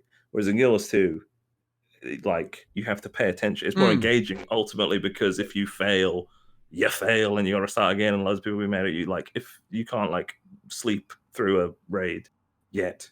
But also just having the background idea of knowing like if we wipe, like it's over, even if it's easier and comfier, like having that background thought of like we cannot wipe because we get kicked out just like made it more fun. Just like knowing that like this, it's easier, but the stakes are high. Did I just hear you say you died to the Griffins at the end of FOW? What are you, a noob? You always do the Griffins first. Well, we had a bad guy. No, you do Griffins last. Is that the way you escort the Griffins? You escort the Griffins. Yeah, that's one of the riskiest things you do. First. You do that first. That's what we plan to do. No, you full clear. Somebody goofed and talked to the Griffins. And you're basically spawning the Griffin thing, but not escorting them, so that you can clear all the mobs first, and then they have a free path. But someone talk to the Griffins. If you're not clearing it and doing it at the end, and so you can fail, like then you're doing it wrong. Not that I'm trying to say that. But that's even though we wiped, it was still tons of fun. Like the fact that it wasn't frustrating, like it was just like this is good, and you still get like good drops by doing the area. It's not everything is at the end. Yeah, you get like an extra roll in the chest at the end, but you still like progress and get like shards and like golds and stuff while you're playing FOW, even if you don't complete it. So it wasn't like, oh, I just wasted like 2 hours. Like with well, I guess it doesn't apply to us because we know how to do raids. But if you're training at a raid, what do you really get at the end if you don't beat the boss? Like some shards that eventually dry up because of the daily cap or whatever. Yeah, and I don't know. I mean, it's a yes and a no. I think Guild Wars 1 certainly did have its loot distributed throughout the entire thing. In this way, right? You know, like at the end of the day, right? You were like, oh, is this mob gonna? I mean, this is certainly me, right? Like, is it gonna drop an ecto? Is it gonna drop an ecto? Right? You know, like that when you kill all the mobs, right? Like that was really exciting. And at the end, you also get like a guaranteed one, right? And a diamond or whatever it drops, right, at the end of the chest, which is kind of cool. Like, and that's true. This does segue on something. I always have found that like the end chest in Guild Wars 1 was like, dude, really? That's all you got for me? You know, that's all you got for me? I got like 7 ectos this run, right? And like you give me fucking 1 more at the end after beating the big boy. I don't know, like but no, this is something that I've come to appreciate a little bit in classic WoW as well. Like Guild Wars 2 certainly trained me to like, dude, trash is fucking dog shit. Fuck trash. A lot of modern MMOs are like this. Like retail, WoW, I played some WoW retail. It's like, dude, the trash. Well, what am I doing here? But in classic WoW, like a lot of the loot, you know, if you're doing a dungeon, like the trash is actually very valuable. And the same is true in Guild Wars 1, right? There are specific mobs that drop something that's very valuable, and you know, like an obsidian shard or an ectoplasm or rubies or lockpicks or just rares, right? You know, and this is something that I really appreciate actually in Winds of Change. Like the mobs would just randomly drop greens, unique items, just like the top tier in Guild Wars 1. For those who don't know, I don't know. Yeah, that was really, really cool. I think one of the things that Guild Wars 1 definitely does extremely well was the loot. And I know this couldn't be done in Guild Wars 2, but I loved the fact that the items would appear on the ground, right? You know, you'd see it. You'd see the axe or the item just sitting on the ground, and you just see that. You see that item glob of ectoplasm, and you can just go and click it and pick it up. That is such a satisfying experience actually, like when you see that green on the ground physically in the game. Well, it's really cool. I guess it wouldn't really work in Guild Wars 2 so well. Like, maybe they could do it with like the loot bag. It could definitely be done. The loot bag they system didn't do it. So the way Guild Wars 1 icons are like generated is they're just the 3D model basically and rendered from there. Yeah. But for Guild Wars 2, they felt the need to draw a unique icon, which probably added way more work than it was needed for every item in the game. So therefore, they can't show up on the ground. They have to be like sparkly stuff or a chest if it's like a. Yeah, I really liked farming greens in Guild Wars 1. It just felt like very meaningful because like I guess maybe this is another topic that this can segue to, but the loot felt like you needed to do a specific thing to get it rather than just buy it on the TP, like everything. Yeah. That's another thing. They removed player-to-player trading. I know why they did this because of like botters and stuff, but I think it like crippled player interaction completely because you never have to talk to anyone. If you want to buy your like, I don't know, ectos at a low price, you can't say, hi, buy my ectos at a low price. You just go to the TP and click a button. Yeah, I do think trading was really convenient as well. In any game, I guess you kind of have the mail system, kinda, but it's not like a true trade. Black market. Yeah. It's like very, very sneaky, right? Yeah, like trade system was pretty good. I've no idea why they removed that. Like, you think it was to remove the bots? 100%. But like, I think bots are like a really big issue, like in the early stages of Guild Wars 2. And TP taxes, the function of TP taxes in the economy fights inflation. So that's one of the reasons why they wanted to force everything on the TP. Well, going back to like the loot system, like for like in Guild Wars 2, loot almost like feels bad to get because like you get so overloaded with like bags and bags, you don't even think about it. It's just this like background, like you have to play like inventory management and like salvage deposit the game on the side instead of like every time you'd get a drop in Guild Wars 1, it like felt good. Like even like uninteresting like whites were still like the fact that you walked over, you picked it up, and you didn't get like a ton of things. You kind of have the choice to not pick it up too. Yeah, you could always just not pick it up. Also, like like the fact that looting in Guild Wars 2 is like a frustrating process is like backwards.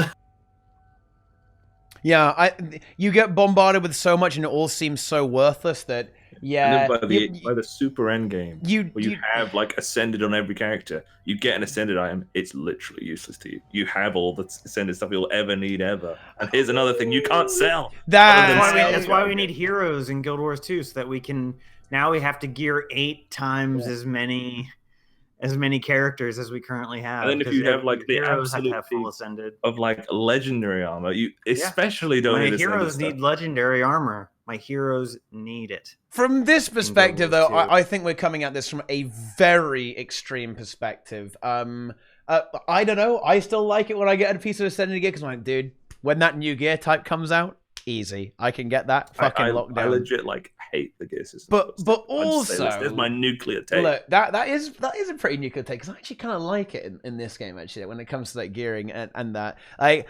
For an average player of Guild Wars 2, I think that the loot system actually works quite well, particularly around Ascended gear. I think for an average player, like people don't have infinite Ascended gear, right? They don't have infinite legendary stuff. Do you mean the theory crafting or the looting? Because I feel like theory crafting is good, but like how you obtain the stats is not very good. I don't necessarily have a problem with how you obtain it either. I kind of like that you can get it in every game mode. I'm not sure. That might be a little bit of a casual take. Is that like my inner casual coming through there? I kind of like it. I like that you can play PvP Wolveswood and just like you'll get Ascended gear. It's pretty inconsequential. I think that gear in a way is something that kind of gets in the way of gameplay to a certain extent, and Guild Wars 2 does a really good job of removing that barrier from you. I think this is the issue is absolutely with loot and wealth generation in Guild Wars 2 because everything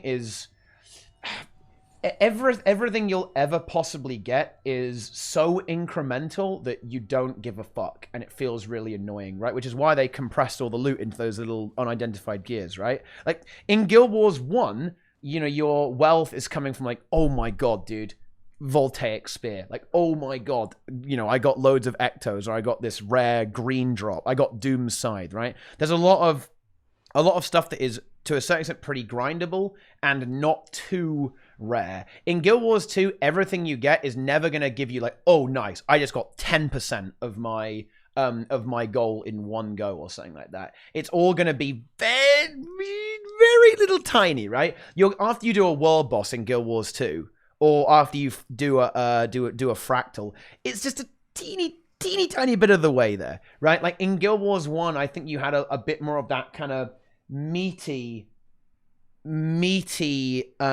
progression in a way. Like when you drop, maybe it's because actually honestly I think maybe you guys are better to ask than me this because I'm a noob in Guild Wars 1, right? So when I see an ecto, I get excited, and I think that in Guild Wars 2, when a player who is as noob as me in Guild Wars 1 is as noob in Guild Wars 2, when they see an Ascended drop, they go, ooh, fuck yes. You know what I'm saying? They're like, yeah, dude, I've got my Ascended gear, that's sick. Or when they see like a 200 gold drop from a strike mission, like, dude, that's fucking nice. But like maybe you guys don't feel the same way about drops in Guild Wars 1? I think you're right, because a lot of times people will they'll go to like websites to figure out a build that's good because they don't want to like waste their Ascended on stats that they're not gonna like, right? So they try to like research a build that they know that they're really gonna like before they actually like gear up for it. So yeah, I think that's pretty relevant for like new players. Like the gearing is kind of meaningful for them. Yeah. And okay, to kind of zone in on the actual loot thing, because I think that's kind of like the main topic, so I don't want to get it misconstrued. I think actually I kind of want to get Nike's take on this, because you've talked about this a lot. And I think you're absolutely right on this. Like one of the issues with the Guild Wars 2 loot system is the fact that you're either a zero or a hero, right? Like you either get like 2 gold or you get Chak egg sack, right? There's like no kind of middle ground, right? You know, like and Guild Wars 1 has like ultra rare drops, right? There's like loads of super rare drops from beating an end boss or beating a dungeon or that sort of thing, right? But there's also a lot of kind of mid-tier stuff, right? You know, if you go through a dungeon, you're gonna get some good stuff, right? You're gonna get ectos or a diamond or I don't know, like all sorts of like some green gear, you know, like a green item will drop for you at the end of the dungeon there as well, or something like that. But in Guild Wars 2, a lot of the actions you complete that will either be you'll get basically nothing or holy fuck, 20k gold, right? You know what I mean? Like that's like, I think that's a bit of an unhealthy thing. And I'm speaking too much here, but like compounding that, like Guild Wars 2 is not repeatable at all. Like you can't grind this stuff, right? Like you can't keep grinding like, you know, Chak egg sack constantly, right? Because you have to wait 4 hours for the next event. In Guild Wars 1, you can just, if you don't get like Doom's Scythe from Underworld, well, I've got some great news for you, buddy. You can just go around again like immediately, just kind of what Doombox was talking about earlier. But yeah, I'm gonna Go. Speak, my friends. Go. Yeah, I just think that in Guild Wars 2, like, I can't remember. I don't know. I don't think I can remember like anything dropping from a mob that I killed that I was excited about. No, not from like precursors, but those even came out of a chest. I don't think I don't think there's like a connection between the mobs you kill and the loot. But yeah, when I've gotten precursors out of chests, that's pretty exciting, I guess. But that's like 4 times in 8 years that I had You an definitely exciting don't drop. see like like specific farms in Guild Wars 2 like you did in Guild Wars 1. Like Yeah. what was that one farm in the Desolation where you were farming like a certain scythe skin? I think it was like ancient. Or like farming what was it, like just like rubies in Vabi, I guess. Like in Guild Wars 2, there's really no reason to do anything except just get gold, right? Because you Well, can that's just because get gold faster all than gear everything else. drops in Guild Wars 2 are useless. Like you're never gonna roll like, oh, I rolled a perfect, sword. Now I could sell this. It's like you just get like blues and greens, and even like the exotics are all like just like a flat, like maybe like 1 or 2 gold. In Guild Wars 1, it was like you might roll like a perfect stat weapon, which is worth enough on its own. And if it's a good skin, like that's even better. The fact that the weapon mods and things that you could roll like just created these like medium value to high value drops that Guild Wars 2 is completely missing. Instead of it being just like everything is either garbage or amazing. It's like, oh wow, I got like a perfect like Fellblade, or like this is a it's Rec 10, but it's still really good. I could still sell this for a decent amount. Like, yeah. Like the mid tier, I think, is where Guild Wars 2 really misses out, right? Like the mid tier stuff. And and they almost addressed that by adding the collection rewards. Like that's sort of like what your mid-tier player is supposed to be motivated by, is collection rewards rather than drops. And it's and I think that was kind of like their band-aid fix to that problem, is collection rewards. And I think that collections aren't fun. And the time gate stuff really exacerbates it as well, right? It like makes it way worse when the game is time gated in the way that it is. And there's definitely one thing that Vallun touched on that I really want to highlight here. Okay, Guild Wars 2 rewards. I mean, I know why they did this. And you know what's really interesting? Guys? Like, we need to actually check ourselves before we wreck ourselves, okay? Because I know for a fact that a lot of people like the fact that the rewards in Guild Wars 2 are disconnected from the content, right? A huge amount of people literally, oh yeah, dude, I can hear the pain. Don't worry, I'm suffering with you. But I know for a goddamn fact that a lot of people in the Guild Wars 2 community enjoy the fact that you can buy a legendary by like doing anything, right? Or and a lot of people even view that that Gem Store is content, right? Because of the currency exchange thing. Like, I know a lot of people feel that way. And guys, here's my hot take, okay? I will defend that opinion, okay? I think that at the end of the day, if you are a reward-driven player, then Gem Store content, Gem Store rewards is content to you, okay? The Gem Store unironically is content to a lot of people in Guild Wars 2. That is fucking real, dude. Because a lot of people see that shit and start grinding it. No, hang on. Before you guys like start feels weird, at MightyTeapot feels weird, man, right? I don't want to see that shit. Ban that, okay? I do not like that mindset at all. I think that from a design perspective, that is like, oof, ouch, big ouchie. But I can understand that people like that, right? And they enjoy that sort of thing, right? But here's my other hot take, guys. Guild Wars 1 was exactly the same. You could like grind gold anywhere. I was gonna say that. You can do that shit anywhere, and you can just trade, dude. Because you could trade almost any item in Guild Wars 1. I think. Any item, but customize that. Yeah. And nothing was like soulbound. Even quest items. I remember getting scammed for that Canthan quest. But just the act of like going through the UI and like converting gems and gold, like it's just not as satisfying as I think even just how Guild Wars 1's trading system worked, you'd have to go out and get an item and then sell that to someone else and then use that gold to buy another thing, right? So it didn't feel like you were just going out and randomly getting gold. No, you had to like kind of like specialize in getting this certain item, and that would be your trade, right? And it just feels a little bit more meaningful. And it felt tied to the game because everything was happening in the game and not just like a website embedded into your UI. Speaking of the website, there's something they could have done in Guild Wars 2 to make it more part of the world. They could have had different vendors in the different cities that equaled the different pages on the gem store. So like you have like the upgrades page on the gem store that could be in Holbrook, and then you have like the cosmetics page, and that could be in Divinity's Reach. And you don't actually go to a web page; it's actually a vendor that has these items for sale with a gem cost next to it. So it's like more part of the game world itself than like a web page that you go to. Yeah, like even that little thing would feel like it's actually just like another. It's just any other vendor in the world. You have the merchant right there, and right next to him is the black line trading company merchant, and it still functions the same way. You still buy gems, and you can buy stuff from them or convert gems to gold, but you're buying it off of a vendor in game who's part of the world. So it probably feels a lot less dirty that way to trade gold for gems to buy stuff from that vendor. But then they probably make less money, which I mean, that's like especially if like all the new stuff was in the new Living Story zone. Like if you want the newest gem store item, you have to go to the newest Living Story zone to buy it.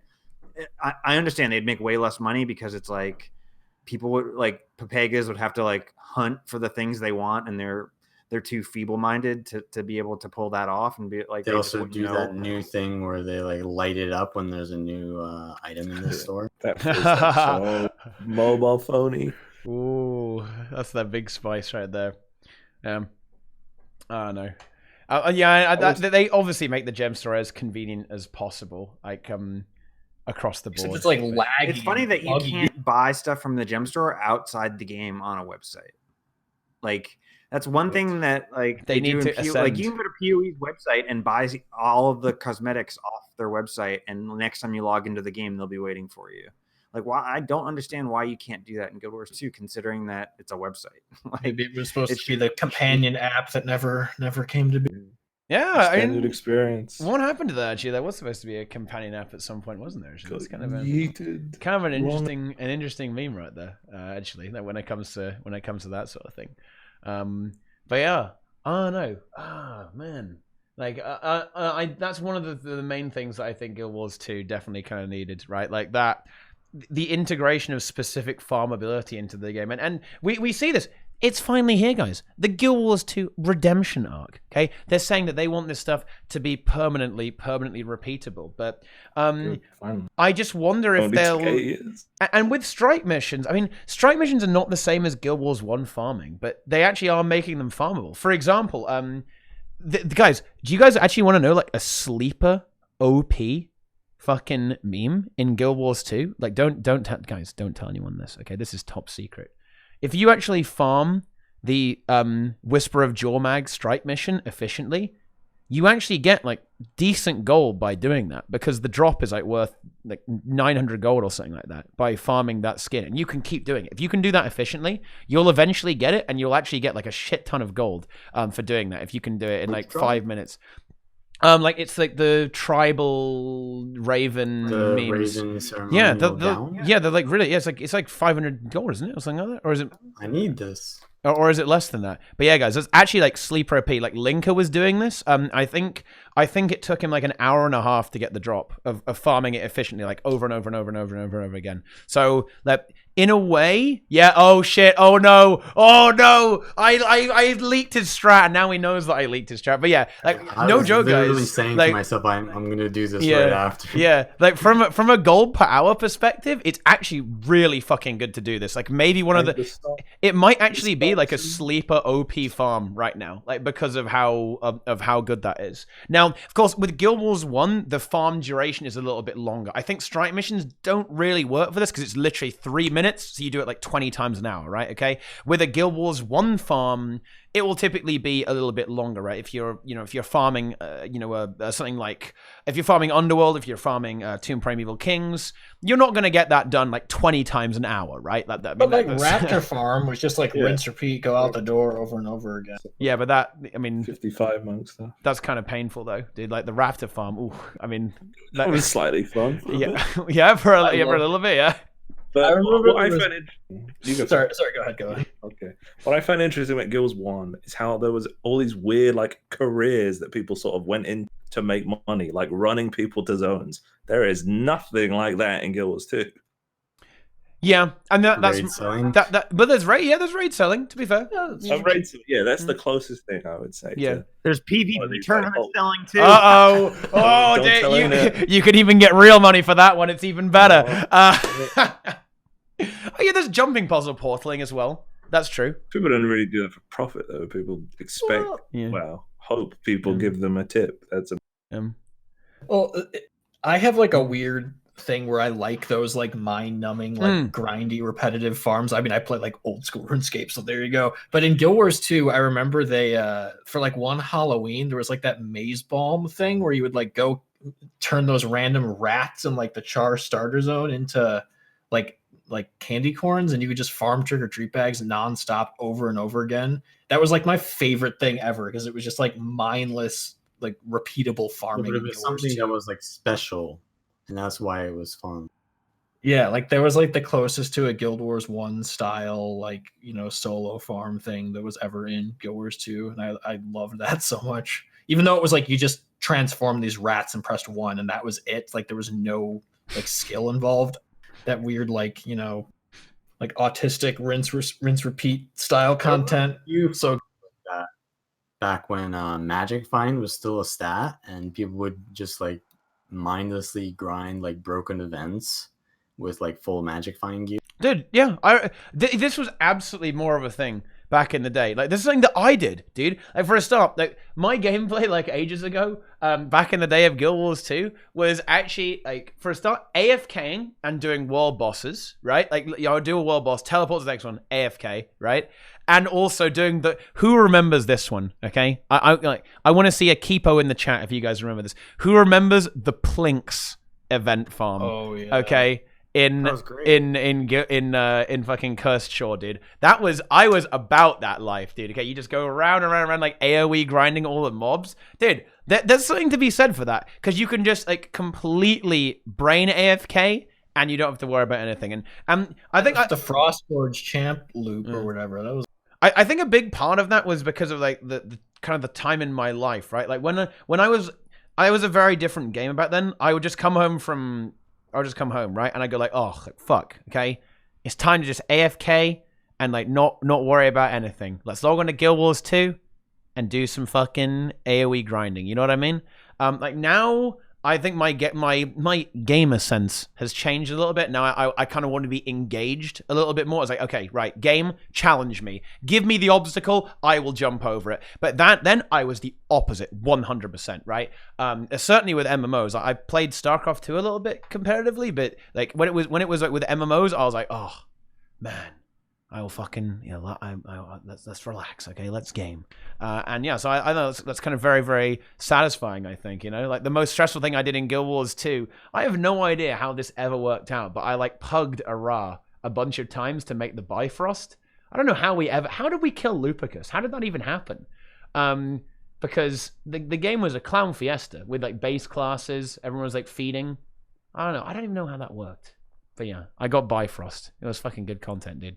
Nice. Probably paid Brazil to come and kill it for you. Oh yeah, the big solos, dude. Yeah, range kill service. Yeah, exactly. Yeah, the dungeon shit. Oh man, dude, that was like the best. And when you'd go on the LFG and just look for groups that were stuck at Loopy, it'd be like stuck at Loopy, looking for 2 more, and that was like the groups you'd be like, "Yep, I'm joining." And then you join, they'd all 4 die, and you just solo Loopy, and they would be like, "Oh my god, you're a god," and you'd be like, "Yes, I know, thank you." And it was just like, it was the most fun in Guild Wars 1, or Guild Wars 2, I should say. Now, the one. Oh, hang on, one moment, guys. Okay, just give me 1 second here. I gotta take out the trash, as it were. Okay, like get the fuck out of here. All right. Okay. Never mind that. Right. But like kind of the last thing I wanted to kind of check off the list, unless you guys got some other stuff there as well, is a content delivery comparison. Right. So with Guild Wars 1, we've always had expansions.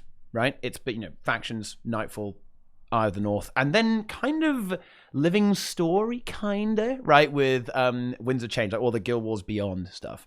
And in Guild Wars 2, we've had a bit of a tale of memes, right? We started out with living story that then turned into expansions, and now we've gone back again after that. And I am really torn on this, actually, because on paper, I think Guild Wars 2 had the right idea. I think Living Story was like the biggest brain innovation that we've seen in MMOs for a long time. And now it didn't work out and it didn't work, but I would think it's actually better than expansions.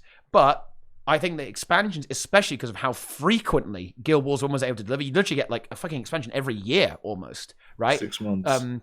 It was like insane the turnaround these guys had on this. Sections, 6 months later.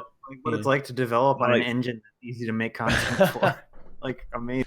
You don't have a million different systems that you need to rework. It's just the same thing. And they all break each other, right? They all completely break each other when you change anything. But yeah, I think like on paper, Guild Wars 2, like 100% wins here in my opinion. They had the right idea, like this dynamic world, while potentially still adding new abilities. Because, funny enough, I think not a lot of people even remember this. Like they were planning on adding more weapon skills a very long time ago, like different weapon skills you could pick for the same weapon on other classes, but like that never really came through. They were going to do elite specs slightly differently, or different classes, different class abilities, new utility skills, like new weapon skills, but like that never really came to fruition. They ended up kind of going the more traditional route with expansions.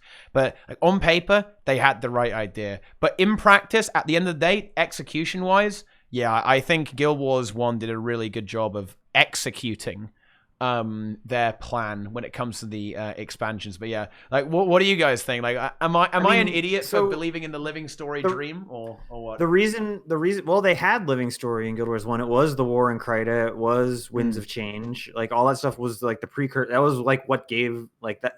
That's where they were like, okay, we can do this in Guild Wars 2. Like that was how they came to that idea.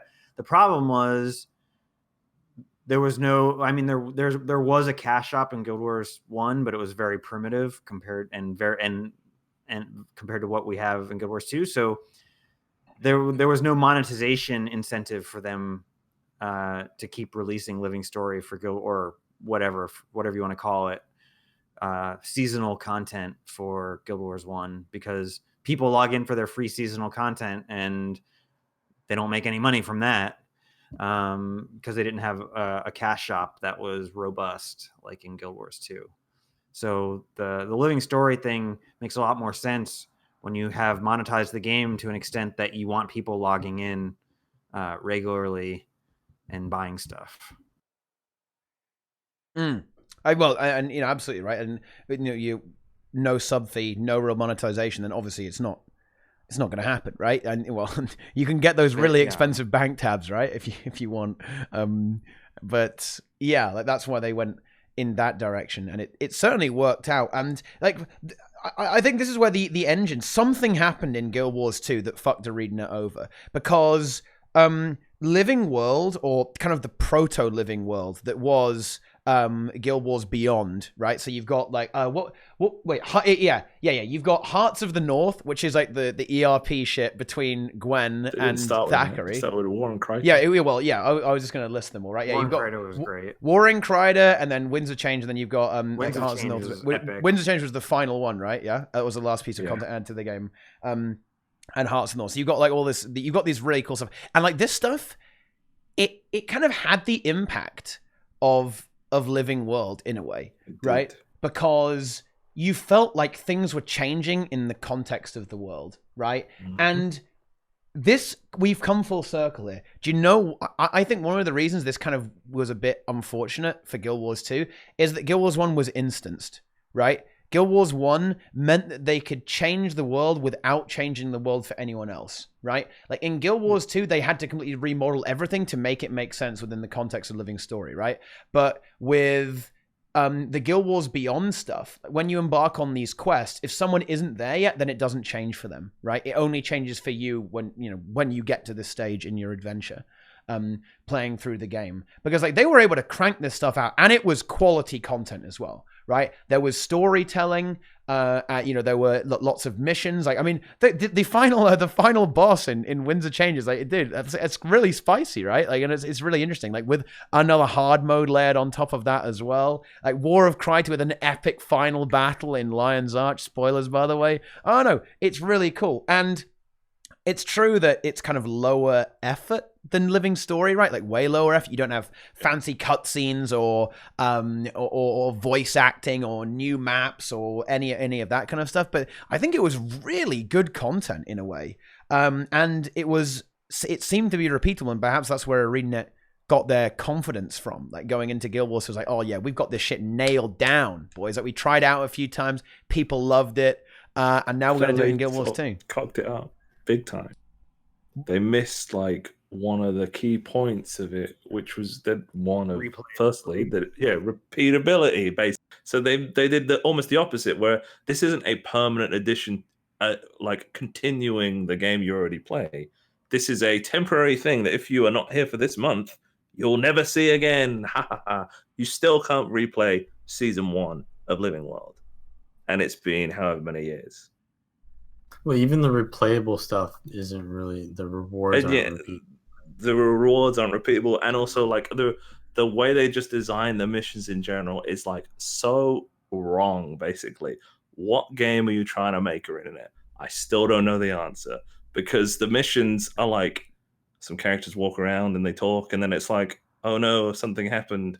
You fight some mobs that are like, they die in like 2 seconds, no challenge whatsoever. I may as well not even be here. And then the mission ends, basically. Well, when it comes to like repeatability, like I don't both games suffer from this though. Like you do Winds of Change, right? And then you do hard mode, and then you're done. No? But then you could do it again if you want, I guess. Maybe that's a slight flaw of that. You can't really replay it because they're quests, technically, not missions. But I'm saying with the way they just design every mission in general in Guild Wars 2, is why would you ever replay like a mission of Hearththorns other than the last one? There's like no reason, because there's like nothing there basically. But, I mean, Living Story in Guild Wars 1 originally was definitely not repeatable. Like it was like live events that like once they were over, they were over. Like that was a weird. I mean, I understand what they were going for, but it didn't obviously work, especially since there was really bad lag issues. Like the Karka event and like video of that on my channel. You can see how lag it is. That shit was legit, dude. I will White Knight Living Story Season 1 for all eternity. Like, it is such a shame that they couldn't keep that up and get it working out well. That was so fucking good. If it wasn't like Lag City and like it would have been fun. Like if it had been like with their modern server technology, like, and their modern like not overflow mega server system, like it would actually be great. Like the Karka event would be great. But at the time, it was just really kind of unplayable. Yeah, it certainly was a little bit unplayable for like the really big stuff. But I've got to say though, like the way these events were, that you actually felt like the world was dynamic and changing, right? You would definitely, like, you know, Scarlet was for all Scarlet's flaws as a character, right? You know, she was coming in there with a weird drill, and then you fight and you do Veil Guardian basically, like on the ship, right? On the Breachmaker. There's like epic music, dude. That's really cool, right? I don't know. And you know what? You know what's kind of interesting, actually? Like, maybe, again, this is like my, like my fucking peepo brain from when I was a lot younger, right? They're like, that event, like, you didn't always actually succeed and beat all the watch nights, right? Like, I genuinely think that, like, back in season 1, the game was like, maybe it was because everyone was really shit at the game. That's probably a big part of it. But it was a little bit more of a hardcore experience as well, right? Like, you felt like you could actually fail and you wouldn't be able to get to the next stage after beating those 3 different colored watch nights, right? And then teleporting up to the Breachmaker. Like, I don't know. I really liked Living Story Season 1. And yeah, I think that was certainly their plan, right? They tested it with Guild Wars 1. I think that as long as the world feels dynamic and kind of infinite and you can go back and play it, then I think it's okay to have stuff that is not strictly replayable. Is just a really, really good experience, because ultimately, like, not everyone is going to grind out the MMO, right? But that doesn't mean you can't have a really, really interesting experience in an online world, right? Like, I think Guild Wars 1 and Living Story Season 1 was a really good example of this, right? Like, with the Guild Wars Beyond stuff, like, that was like, whoa, things are actually happening, right? Look, dude, these NPCs, they're shacking up. This is crazy. And like, oh my god, all these new NPCs are invading, and we've got to protect the queen. I don't know, it's really, really interesting. Even the stuff with the Titans, right, post prophecies, where you have to go and defend a bunch of places from the Titans as well. Like, that sort of stuff is really, really interesting, I think. Even though it's one time, I don't think it's necessarily a bad thing, right? Because you're part of the story of the world, but it is so momentum based, right? As soon as you stumble, it's over, right? And that's probably why ArenaNet moved away from it, right? Those hard mode Titan events are insanely hard, like insanely. I can't imagine a very high percentage of the community ever finish that. Yeah, it's big. I think not even a lot of people even kind of know about them to a certain extent. I think they're kind of like some of the lesser known content in the game, I think, like with those Titan memes there as well. It sucks for new players. Well, that's why that was the fatal flaw of Living Story, right? That Guild Wars 1 didn't exhibit this. In Guild Wars 1, you were almost like phased out of Winds of Change because of the instance nature of the world. So if you haven't got there yet to those quests, that's fine, right? You'll get there eventually. They could, maybe, they never will do this, but they could have had it where it's like, right, players who talk to this NPC and are like, yes, I want to be in this Living World event, will go to the new Gandharan Fields or whatever, as opposed to other players that are not that far yet, not like max level or anything.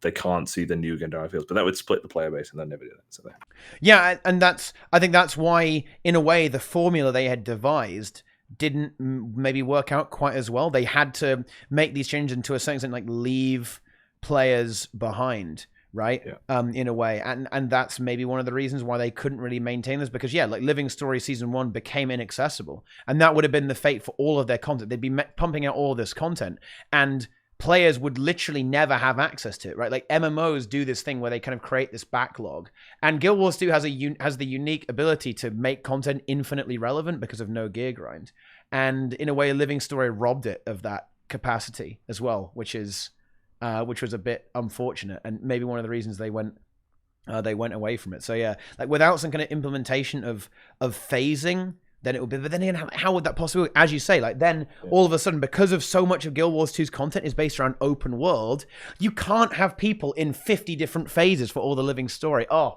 man, so unfortunate. You know what you need? Bots.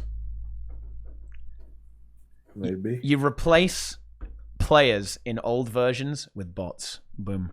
Easy. Not hard to do. Yeah, easy. Beat boop. Nesmer bots are already a thing in PvP. See, I personally don't like the Living Story style of update in either game. Like, I'm a big fan of like the huge release, like big boy, big box expansion. Like that the feeling of like getting an entire new game dumped in all at once, even if it's less frequent, is just like infinitely better to me. Like in Guild Wars 1, even when I was like a diehard Guild Wars 1 fanboy and like didn't want Guild Wars 2 to ever come out, like I was not excited by any of the Beyond stuff. I was just like, oh, like I guess I'll do this. Like I'd rather have this than nothing. But I would always take an expansion in either game over Living World, even if it's less content. Or less frequent, I should say. I have a lot of sympathy for that view as well. There's something to be said with being able to just get stuck in, you know, and play 8 hours in one day and then know that you can play for another 8 hours the next day as well, right? And really kind of get into the meat of the game. Like, whereas in living, it's like the difference between like snacking and like having a massive meal, right? Like, you know, and I think you kind of need both in a way, right? I know that's a little bit much to ask, but oh no, dude. Yeah, I mean, you it's gotta like have it. I don't ever watch like a new TV show unless the whole thing is out. Like, I don't want to Really? wait week to week. Yeah, I like just I getting it. know you watch The Mandalorian week to week, but we'll Yeah. let that one slide. Well, there was, Interesting. spoilers. You got to be careful in certain Interesting. situations. But yeah, Okay. Yeah. That and then I mean, I don't think I can really fully. Guys, I hate to be the offensive here, but I agree with both positions. With expansions, you can often have like a really, really dry period where you've got nothing going on for a while.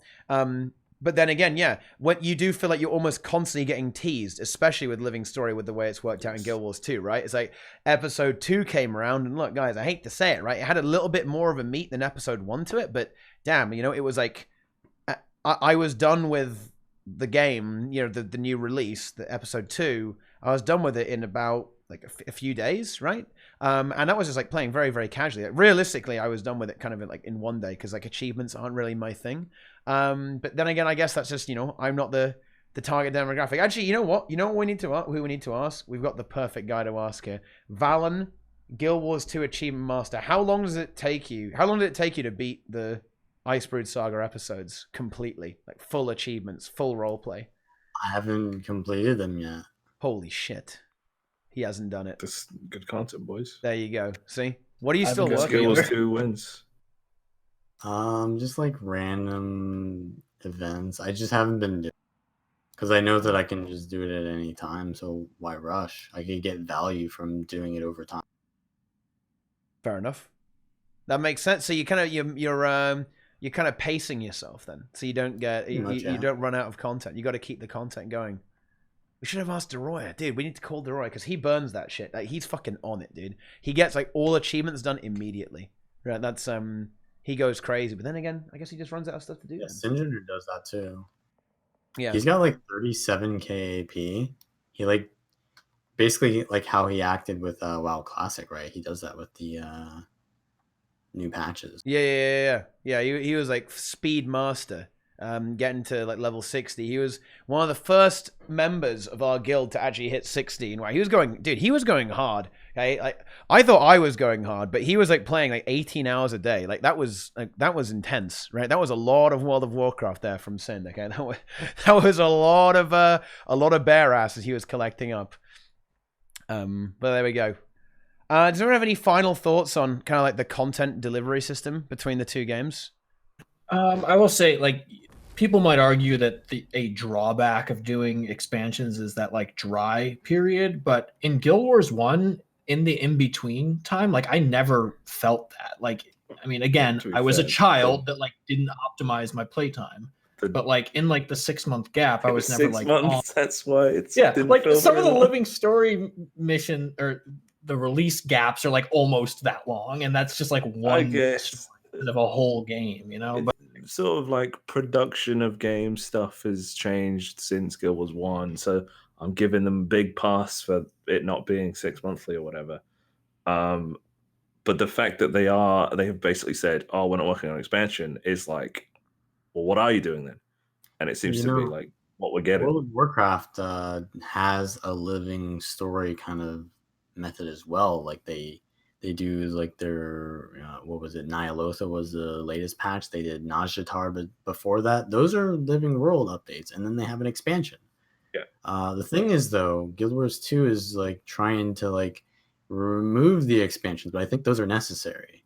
I think like both, we were saying, right? Doom was saying like, or someone was saying you need like the living world of the snacks, but then the expansion is the big meal. Basically, you need to have both, because if you just have snacks, you can't live off snacks forever, and then the game's dead. Yeah, and I think you can live off snacks, but if you go if you go too far between snacks, then you're fucked, right? You know, yeah, you can And if you can claim keep your going. snacks are a big meal, people are going to tell it's not. True. Well, ooh, yeah. Now the food analogies are coming through. You know, Yep. if you claim that you've got expansion level snacks, right? Then, well, you've got to make sure that you've got those meal level snacks. That's You know? NA right there. Yeah. You've got to have that going down. But yeah, and I think Guild Wars 1 was able to get away with it, like, because it was so frequent as well. Like they were churning this shit out, dude. Okay, like when it came to all this like new content, new ways to play the game, as well, and new professions, like new abilities too. And that was something that Guild Wars 1 did really, really well. And I think Guild Wars 2 has really struggled with this. Is that the game ends up feeling very, very samey because it just doesn't really get switched up very often. And again, this is where our perspective as players and slightly more, I guess, like playtime optimized gamers comes into play. A lot of people, have you seen how many people complain when their build gets changed or doesn't play exactly the same, or they've got to gear a new character, or they've got to play a new meme? It's like, dude, you're complaining about having to play the game, right? Please stop. But again, it's a valid perspective. A lot of people want to have their character and never change it, right? And it's like, okay, this is my character. I'm role-playing as my character, and it never changes, and everything will be exactly the same forever. And obviously for us, that sucks, because we want the game to change and feel dynamic and have new experiences and new playstyles. But I think a lot of the Guild Wars 2 community kind of like it staying like this, which is a bit unfortunate, I guess. But there you go. Feels bad, man. But yeah, I guess that's kind of it for all the comparisons. Is there anything that you guys think that we missed? I've gone through my list of stuff. Oh, there is. Okay, hit me. Jumping. Well, Guild Wars 2 wins. I know this is like kind of a meme, but like there are actual like large issues created by this. Like you can say the meme like, oh yeah, you can jump in Guild Wars 1, you can just type /jump. But no, this means a little bit more than that. Like the whole, like, I watched a little bit of Doombox's playthrough of Guild Wars 1, and in it, he talks about how there's no Z-axis, right? And he's sitting at like the top of this vine, and he's hitting mobs like at the bottom of the vine, right? And like the non-existence of the Z-axis really prevents you from like having this like kind of like immersive world. It's weird because there like also kind of was a Z-axis with like ranged attacks, like you had like height advantage. There was one, like but there wasn't Z-axis. But yeah, it kind of made the world feel like it was more constricted because of that. But it also allowed ArenaNet to kind of like tailor their maps to what they can control, right? Because you can see this in Guild Wars 2 as well. Like there are some areas of maps before mounts came out where there's like this optical illusion they try to create. This is in Divinity's Reach, especially. Like if you like mount up to like the buildings on the like sides, they're like mini houses. Like no one would be able to live in there. But for like depth, they make them small to make the environment look bigger than it actually is, right? And because you're allowed mounts and the Z-axis in Guild Wars 2, you're kind of allowed to break that immersion. Whereas in Guild Wars 1, it's harder to do that because you're stuck on a grid, right? And there are a lot of situations in Guild Wars 1 where you kind of like glitch into the map, and you can see like none of it is designed to be like Z-axis at all. Like it's very much designed only to be seen from this angle. And take it as you will, like that there's benefits and detractions from either game design method. Yeah, I do like that the maps in Guild Wars 1, like there's more like intentional like level design, and traveling through them feels more meaningful because you can't just like jump and skip past everything. Like you actually have to walk from here to there and fight things along the way. Like it feels like you're actually progressing through like a level instead of just like zooming past this map. But yeah, there are also a lot of limitations that come with that. That is a lot of the ignorability of stuff in Guild Wars 2 though, right? Like you can just run past everything in the game, right? And get from A to B. Like, well, You kind of can't in the story missions, I guess, but you can in basically every other aspect of the game. But then again, you kind of can in Guild Wars 2, but you have to have like the Guild Wars 1, but you have to have the right build for it, right? You can like run past stuff if you really want to, but you have to have like a correct setup for it. If you're playing through it for the first time, yeah, you're gonna have a very linear experience, right? And there's definitely there's absolutely something to be said for that as well. That's for sure. And I think as Vallun was saying, like, you know, to kind of be even more on the nose with it, I think that the ability to keep the player in a certain position has allowed Guild Wars 1 to age very gracefully, I think. I think the game still looks great. You can log into Guild Wars 1 and go like, dude, this is a pretty game, actually, isn't it? Right? Yeah. Because they are able to abuse that perspective and really clever use of spriting as well. And we kind of see that in Guild Wars 2 as well, but less so because they can't get away with it in the same way because, you know, of players being able to kind of climb all over the place and stuff like that. So I don't know. There were some clever techniques, I think, in Guild Wars 1 to make the game look good. And yeah, like the world, and this is like a thing we did talk about earlier as well a little bit, but yeah, the lack of mobility, the lack of ability to traverse anywhere, and to a certain extent, linearity of Guild Wars 1 in a way, it made the game feel a little bit more dangerous because you had to go a certain way, and that means the developers could plan in such a way that you would have to go this way, right? They could place mobs that would kind of like jump out at you, right? Or they could, place like enemies and like certain patrols going about the place that might be able to run into you, right? And in Guild Wars 2, that's not really the case, I suppose as well, because you can just kind of ignore a lot of the stuff in the open world. And yeah, I don't know, like. It is that, as you're saying, right, Doombox, that slightly dungeon crawly feel, right? That even in stuff like Guild Wars 2 dungeons, raids, and fractals, you don't really get to experience that. I think it's a very different experience in Guild Wars 1 and Guild Wars 2 in that aspect. If you get good at Guild Wars 1, though, it does kind of end up being quite similar to Guild Wars 2, I think. But if you're a normie playing through Guild Wars 1, I think stuff like dungeons are actually really, really cool. Yeah. Wait, T-Bot quoting Winner Mateos? Really? I don't know. Wait, what did I quote? I didn't do it intentionally. It's just great minds. Great minds. Me and the fucking Potato Man on point as usual. But yeah, there you go. That's all I got. You just triggered me. I'm getting like visions of like the Ampha, like just non-stop spawning on top of me. Yeah, dude. That's cool, right? The Imperial City. Yeah. Yeah, I don't like that. Yeah. I mean, that's just an arbitrary complaint, but yeah. Like devourers coming out of the ground. Yeah, that's kind of fun, right? I think that is it's a cool meme, and it gives you it makes the game feel very immersive, like you're actually in the world, right?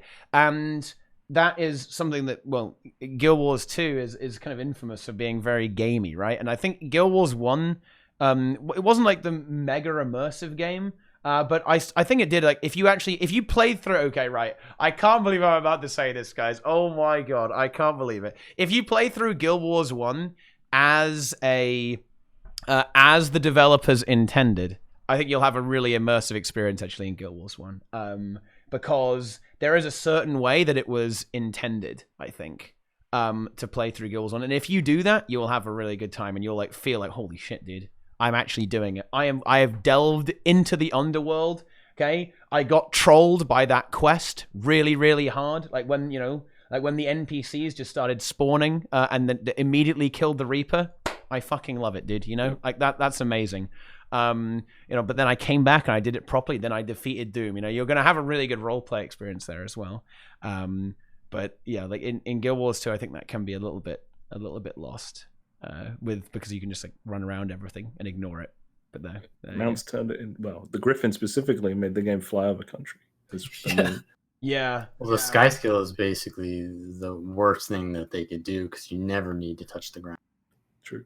At least the Griffin is a little bit more balanced. I guess with mounts, they were just like, well, you can already waypoint, so what difference does it make? I guess with that sort of thing.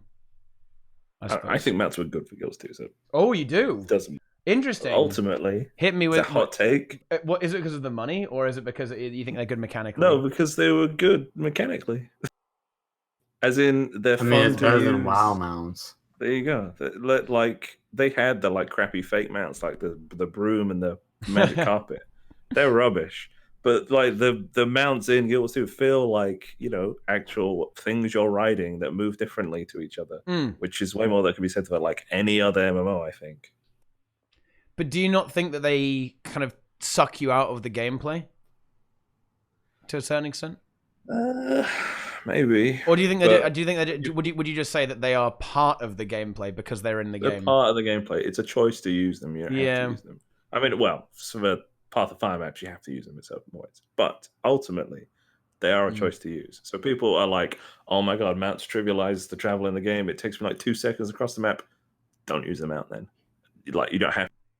Yeah, I guess that I'm just a bit of an old curmudgeonly, grumpy old man. Then, like, I just like, no, I want to walk everywhere and traverse the game. You can walk everywhere right? though. Well, you want to. Yeah, because the mobs aren't dangerous in the game, so it doesn't matter. Yeah. I mean, you can if you want to, but you're like massively gimping yourself if you do, right?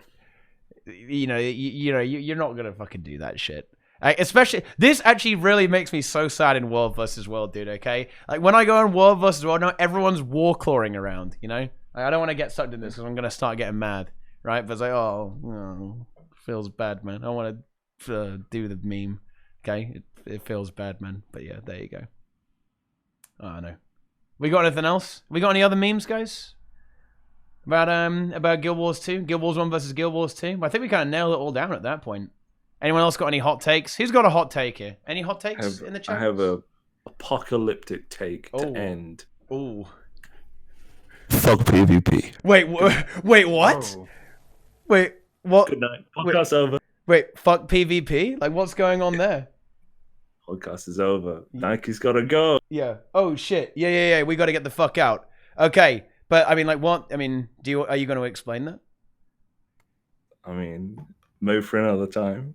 Wait, stop using big words, curmudgeon. You think you're fancy? No, I kind of like that word. He's just British. Yeah, I mean, what the fuck are you trying to tell me here? Like, that's not even a big fucking word, dude. Come on.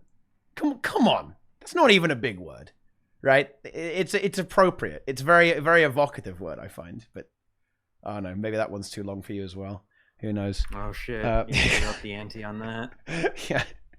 No, yeah, I think we got it. I think it was a good discussion, guys. I like the fucking energy on that. Some big takes, some hot takes, and all that stuff. So yeah, I think that'll do it.